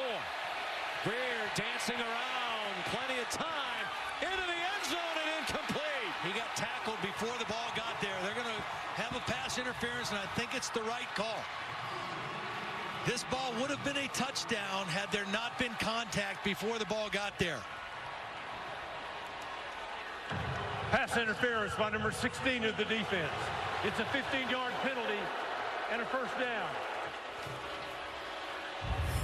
Devin Harper is the guy that's going to get called. Will Grier buys time. This is a touchdown to Sims. And he just tackled him without making a play on the football. It's Kennedy McCoy, rather. Yep. The intended receiver, 6, not 8. Guarded by a middle linebacker, Devin Harper. The ball was well thrown, and Harper just not making a play for the football, played through the man. That offensive line gave Grier some time. Saw his discipline in the pocket, couple little steps to keep it going. McCoy dragged backwards. 2nd down and goal. Justin Phillips, the first to meet McCoy, who's up to 144 yards rushing for the day's average 8 yards per carry. Yeah, Justin Phillips really timed that blitz perfectly. I mean, he hit that on the dead run and got a hold of McCoy initially in the backfield. Holly mentioned Martell Pettaway, good short yardage back, ordinarily might be out there, but not available. So they stick with McCoy and a bunch of 3 receivers to the right. Sims across in motion. McCoy again. They've run that play, variations of it a lot today, and the Cowboys have seen enough of it. Pull Walterscheid to tackle. It's just his own play, and they overloaded it. Edison Magruder came from his safety position and was the unblocked man in the hole as well. Very little running room there for McCoy. Jake Spavital on the left, down the middle of your picture. 33-year-old offensive coordinator. They have not had success with David Sills fighting tight man-to-man coverage for the football. 3rd and goal from the 6. Probably 4-down territory based on what we just saw. Bush didn't catch it. They went for the quick throw out wide to Tevin Bush. And it's an incomplete pass. 4th and goal. They converted on 4th and 5 a moment ago. Can they get it in on 4th and goal from the 6?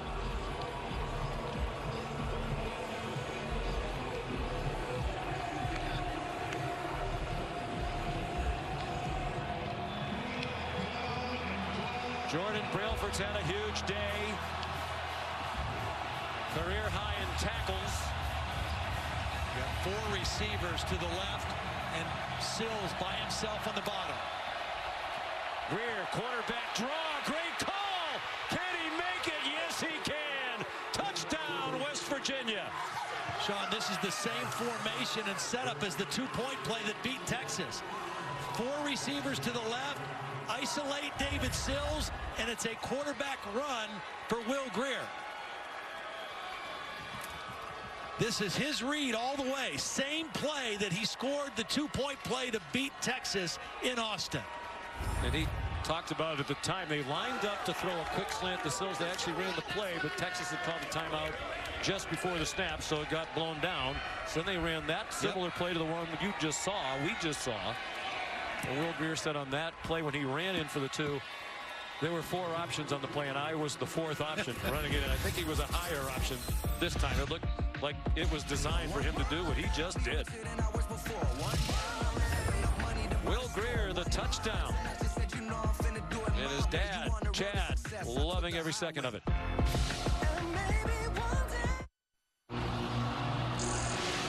West Virginia, Oklahoma started the day tied in conference play 6-1 each.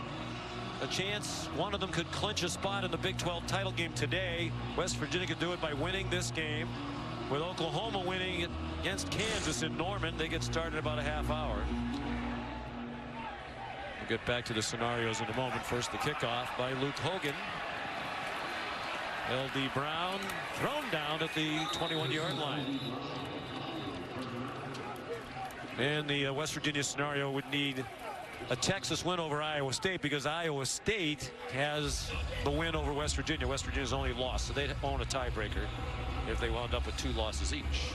Oklahoma could clinch a spot in the title game by winning today, with West Virginia winning here. And if Iowa State wins, because the Oklahoma loss is against Texas. So Texas would own a tiebreaker with Oklahoma. So a lot of it will be sorted out today. The loser of that Texas-Iowa State game tonight is eliminated from any chance of making the title game in Dallas on December 1st. Tylan Wallace. Now, you know, he is one of the best receivers in the country, but that's a lot of drops the last couple of weeks. Well, and they've paid a lot of attention to him today. I mean, they've had double coverage rolling over the top. They've not let him get free for the big play. And I think he's a little frustrated. And it shows on plays like that as well. Huge touchdown drive a moment ago by West Virginia has quieted the crowd for the time being. They went for it twice on 4th down, including on 4th and goal for the touchdown. But here come the Cowboys back. Dylan Stoner to the 44, gain of 22. Stoner has a nice knack of just finding holes in the defense. Cornelius steps up and takes off. And he wasn't going to slide down. He lowered his shoulder into Zach's sandwich at the end of a 17-yard run. He's a feisty guy. Yes, he is. Now, he doesn't say much, but he's a pretty feisty guy.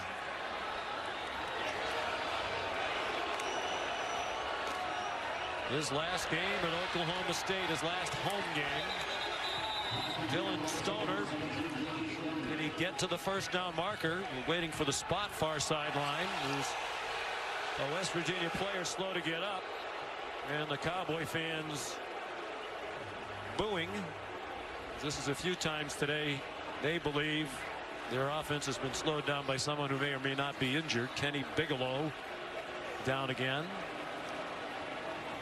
You know, the pace right now makes it feel like we're in the final couple minutes of the game, but there's still 7 minutes, just under 7 minutes left in the football game. So a lot of time for both of these teams. Game is far from over.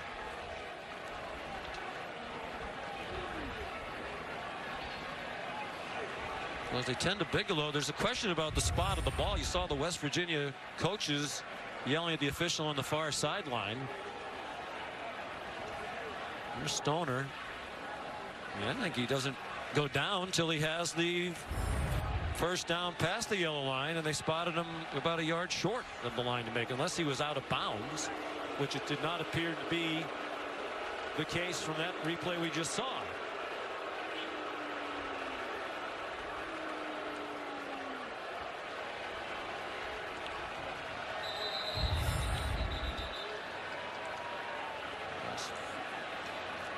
Well, there he clearly stepped out of bounds, but hard to tell if he was beyond the marker or behind it when he did that. From that angle, it looks like they have the ball just inside the 30-yard line.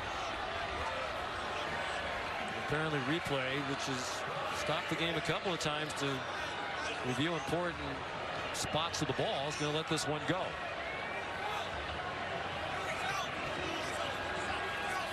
Second and 1.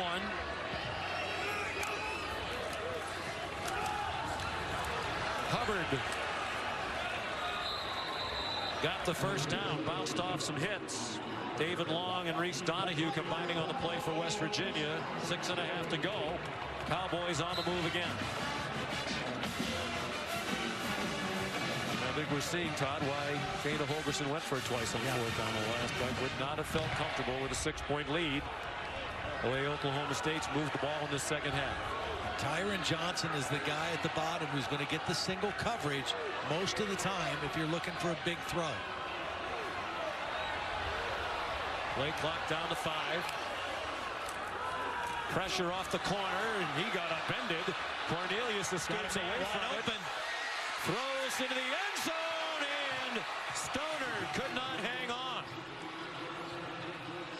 He had Stoner open early, but he couldn't get his feet set to throw it. When he did throw it, there were some bodies around. Stoner goes high to make the play, but the hit by Kenny Robinson at the end knocks the ball loose. But if Cornelius could have seen Stoner early, he was wide open and a breakdown in the West Virginia coverage, but he couldn't get him the football. Been a big day already for Stoner. Career high 9 catches and 127 receiving yards. Nice run. With that very effective fake right at the line of scrimmage. Just in case.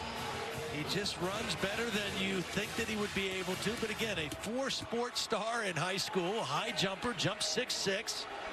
And it never really high jumped, just kind of walked over, started doing it.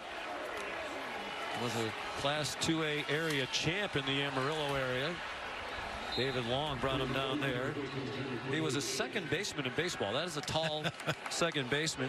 And he was 2 times the district MVP. 3rd team All-State as a second baseman.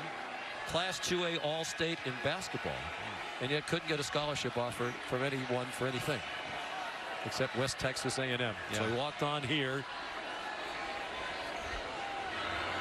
Waited 4 years to become the starter in his 5th year. Trying to pull off a big comeback win. On target to Tyler Wallace, but he had to slide to make the catch. 5 minutes to go.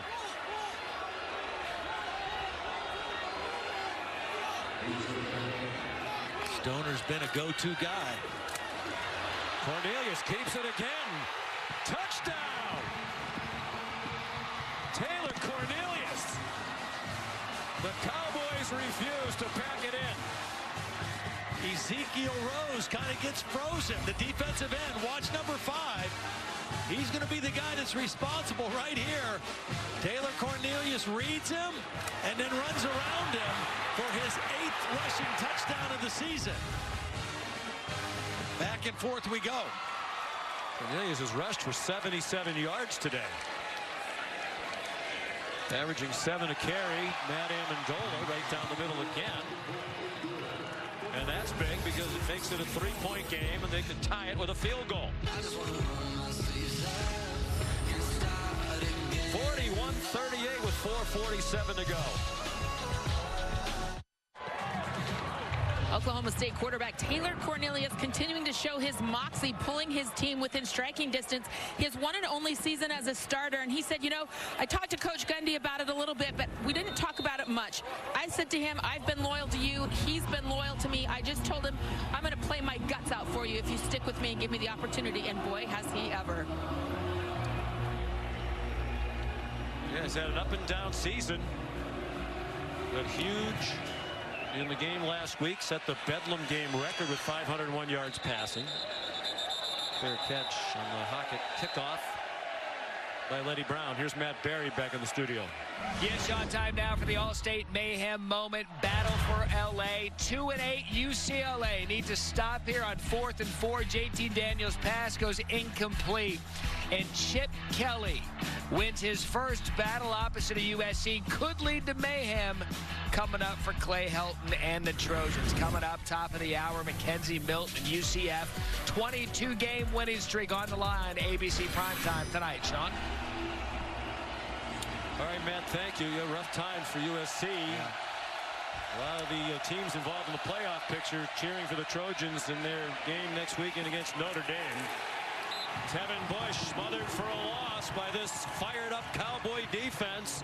Rodarius Williams up from the corner with Justin Phillips as well. I think, as Holly mentioned earlier, the absence of Petaway at this point in the game, when you want to run the football, you want to choose some clock, you've got some smaller guys in, and your first play of the possession is a negative yardage play. Only one timeout left for Oklahoma State. That could be important. Greer fires on target. He pushed off and got away with it. Yeah, right in front of the Oklahoma State sideline. You saw several of the people on their sideline gesturing for a push-off by Sills. But you know what? This is the first time I've seen Sills fight A.J. Green to go get the football. He's let A.J. Green have the better of it. That time he pushed back, got away with it, and made a big catch. For 22 yards. There's the third catch for Sills on 10 targets. A quieter than usual day for both of the Biletnikoff Award finalists, one on each team, Wallace and Sills. And Greer airing it out and almost intercepted. The nearest man was Rodarius Williams, running with Marcus Sims. I think you got to look to throw inside because these two corners, Williams and Green, are good and they're physical. I think you got to look for Gary Jennings or your tight end Wesco inside. It took Williams a long time to get back in the play there. Swung down, Kennedy McCoy by Jordan Brailford, having a tremendous game. No gain on the play. 3rd down and 10. Very active player. They move him around. They create matchup situations, and he makes big plays. West Virginia just won for its last 9 on 3rd down. They did connect on a couple of 4th down plays on the previous drive, one of them due to the pass interference penalty.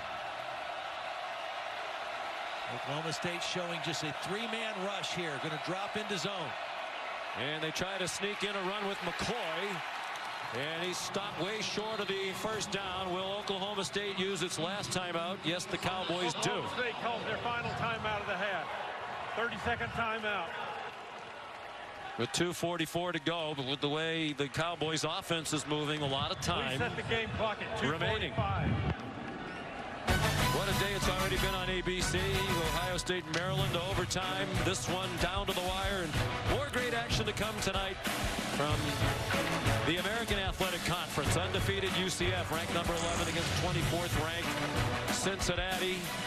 22-game winning streak started under Scott Frost, continued under Josh Heupel, and they have been annihilating opponents by an average of 23 points per game during that winning streak.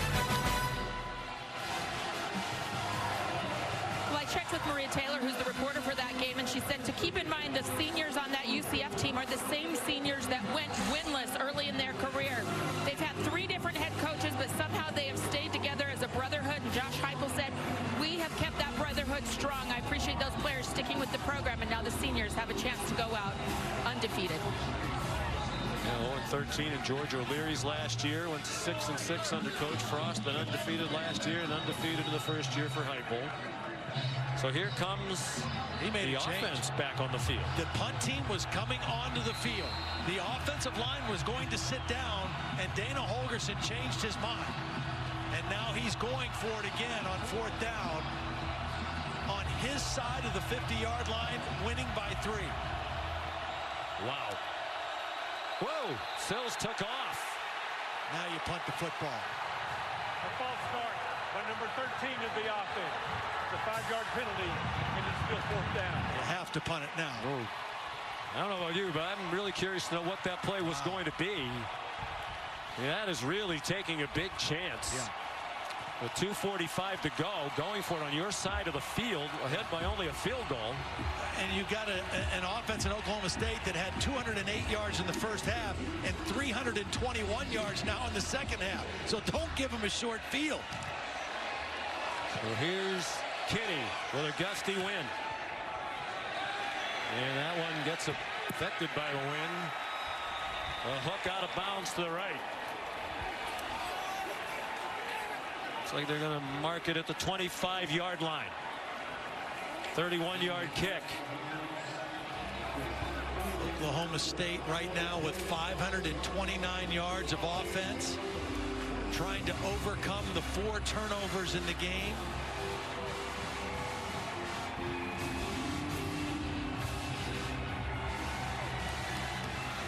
Down by 3. Down by 17 at the half. If you're just joining us, it was 31-14 West Virginia at the half. Look how wide these splits are.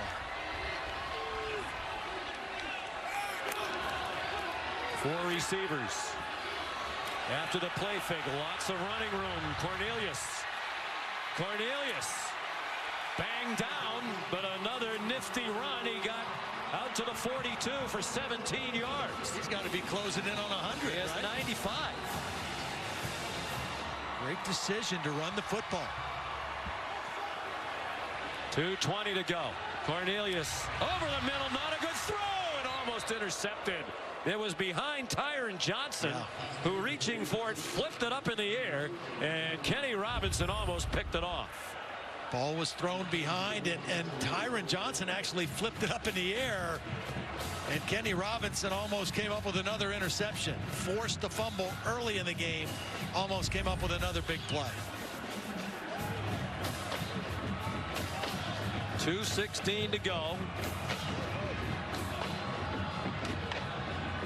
94 rushing yards for Cornelius is a career high. Pressure up the middle, so he takes off to the left. This was a good design quarterback run.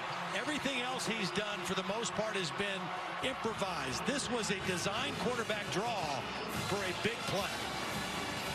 Over 100 yards rushing.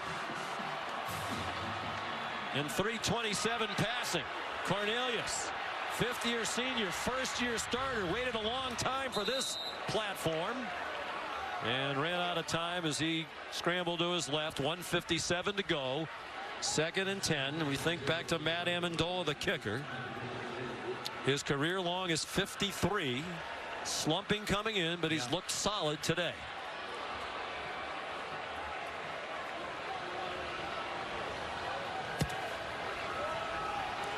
They have room to gain before he enters into the equation. Just 3 down linemen for West Virginia. Well off the line of scrimmage. Behind them.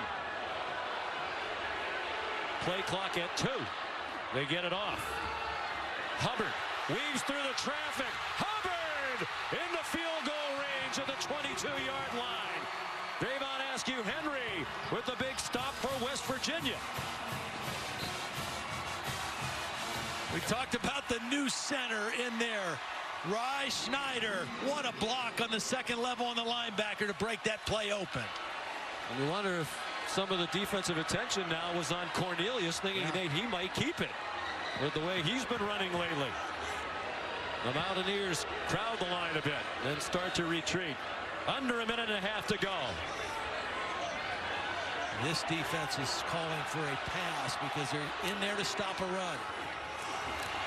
Here's Hubbard again. First down, 11-yard line. Kenny Robinson made the tackle. And Todd, if you're West Virginia now, do you start thinking about timeouts? Yeah, you might need to. Nice block by the left tackle on David Long, who's been making a bunch of plays. That time he was put to the ground, and Hubbard ran right through the block. And Cornelius, 4 years of backup, so poised. Running the play clock down, making sure they're in the right play, making the right decisions on whether to keep it or hand it off. They're coming after him. He throws quickly. It's caught. It is a touchdown for Tylan Wallace with 42 seconds to go.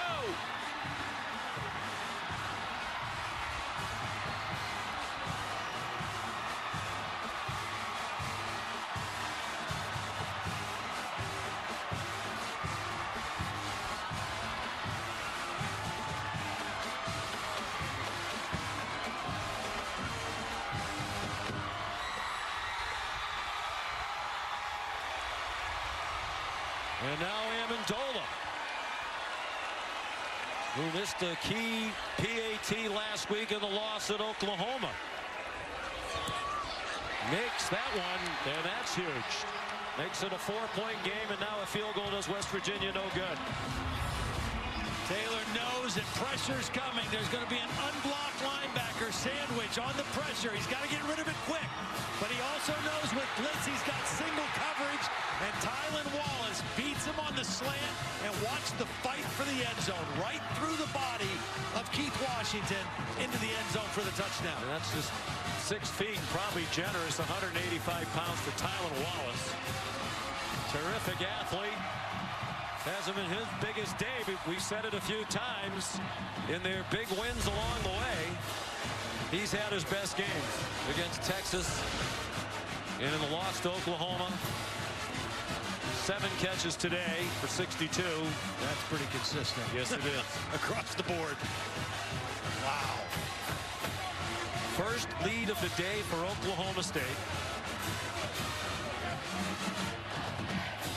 West Virginia 48-6 under Holgorsen when leading at the half, including 21 straight wins. That streak in jeopardy, but much more important, this would be a crushing defeat. It would take them out of the college football playoff for sure. Certainly. And the Big 12 title hopes would still be alive with the game with Oklahoma coming up next week on Friday night in Morgantown. Do they have a little Mountaineer magic left? They certainly have the quarterback, an offensive unit who could get it done. And Hockett going to take it at the 25. Tevin Bush, the fair catch. For Will Grier, 306 yards passing today. His 18th career 300-yard game. He was tied with Geno Smith starting today for most in school history. That's today's Aflac game fact. But it won't mean a thing to him if it comes in a loss. Oklahoma State realizing they're 42 seconds away from bowl eligibility for the 13th year in a row if they can hang on. Will Grier, look out, almost dragged down. He got away, but only 3 yards, and Kevin Henry made the tackle. I'm surprised they didn't use a timeout here, Todd, because this is going to take a long time to get back lined up. Yeah, about 7 or 8 seconds worth. Grier caught. First down, Gary Jennings. The clock stops until they reset the change. He's still got 2 timeouts, but at 18 seconds, you've got to conserve every second you can now. Long way to go. They need a touchdown. They need 61 yards. Grier, what a throw and catch inside the 30. Gary Jennings, a bullet into traffic and a contested catch for 33 yards. You have time for 2 plays for sure if you throw on time. They got out of bounds to stop the clock and added bonus. What a huge play. From the 28-yard line, 11 seconds to go, down by 4. Grier throws out of bounds. No chance. Jennings was out of bounds. 7 seconds, 2 timeouts.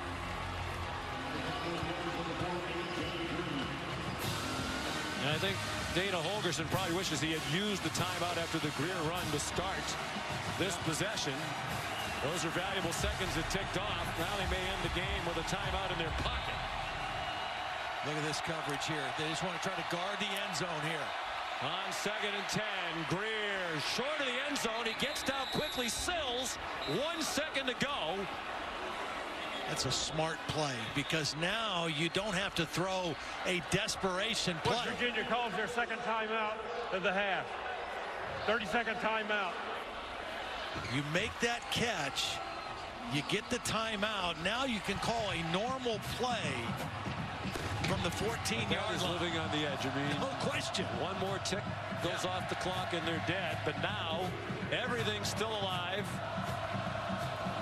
Their Big 12 title hopes, their college football playoff hopes, and perhaps a trip to New York, at least for the ceremony at the Heisman for Will Grier.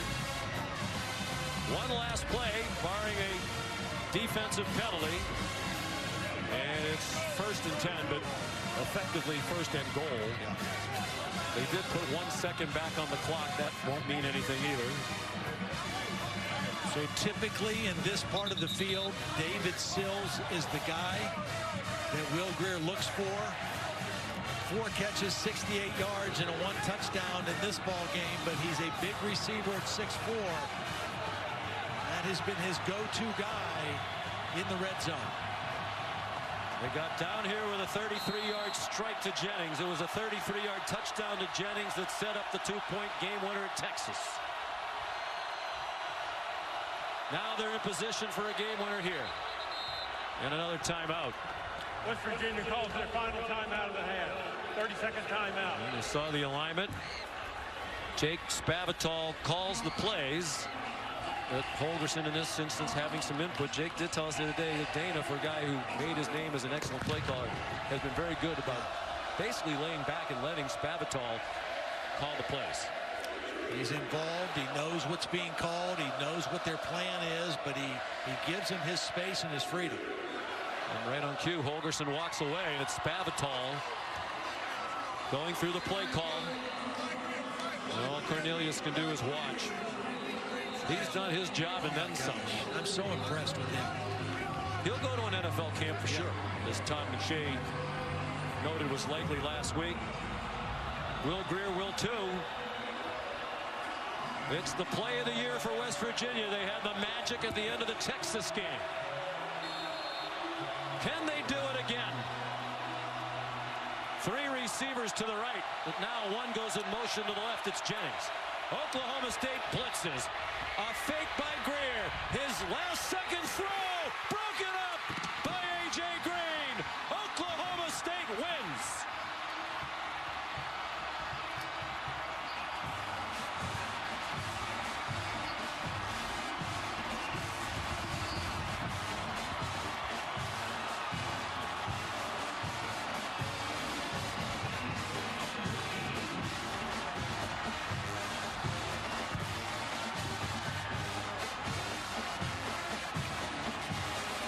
He was looking for David Sills, but because he was flush from the pocket, he wasn't able to get a lot on this throw. And these 2 guys, Sills and A.J. Green, have been fighting the whole night.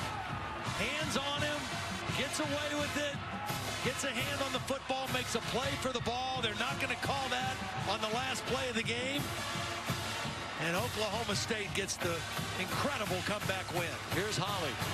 Well, Taylor, on that game-winning drive, you're a senior. It's senior day. You've waited so long for your turn. How do you describe the determination in you on that drive? We've been moving the ball all day. You know, had a couple turnovers early in the first half, but we knew we could move the ball. Great testament to those guys up front on the outside making plays. I mean, West Virginia played a great game, too. You used your legs on that drive time and time again. It was you running the football. Why were you so confident in that? It's just something we've been doing all year, you know. It's nothing special, just trying to make plays at the end. This is a big win for your program over a team that was fighting for the championship. How did you describe this win for yourself? It just shows that we can play with anybody in the country, just like we have been all year. Was this worth the wait for you, Taylor Cornelius? Absolutely. Happy senior day. Thank you. And enjoy your bowl game. They'll go bowling for the 13th year in a row. And what a day it was. It was spectacular, you know, and he shook off after the senior festivities. He shook off a couple early interceptions and just came back and played brilliantly with calm and poise. Ran for over 100. He threw for 338 and 5 touchdowns. Just an incredible football game. Coming off of a game in the Bedlam a week ago where he threw for 501 yards, he outdid that today just in total yardage. Spectacular. Well, a wild season it's been for Mike Gundy, and what a wonderful 24 hours. His son goes to the state championship game next week after win last night, and he gets a huge win today. He's with Holly. Well, Coach Gundy, your quarterback, Taylor Cornelius, with an epic drive. How do you describe what he did with his legs to take you to this win? He's been good all year, you know, just staying calm, and our coaches did a great job. Corn takes a lot of pressure, but he made plays in the end, made some throws. I couldn't be any more proud of him, what he's done, and for him to play like that in the end on senior day, he had a couple ill-advised throws you and I talked about in the first half, but he's such a good young man. He just rallied back. The team rallies around him, but defensively we made adjustments. Offensively we changed our game plan at halftime, which is very rare. Kid just played hard. Couldn't be any more proud of him. What did you do to change the offensive game plan that worked so well? Well, we went to 4 wides. We didn't even have it in the game plan, and so at halftime we said we're going to go to 4 wides. We're going to run 4 or 5 base plays that we know we can run. We'll stay with it, and we got to give ourselves a chance, and that's what they did, so I'm very proud of them. Your defense also stepped up, really limiting their run game in the second half. How did you change that? Well, we got out of our gap 4 or 5 times in the first half, and so when we play the way we're supposed to and just be gap sound, we're a pretty good team. But when we got out of our gaps, obviously we had problems with the running game. All right, a bowl game now in your future. Congratulations, Coach. Thank you. Thank you, guys. Thank you. They played 3 teams ranked in the AP top 7 over the last few weeks.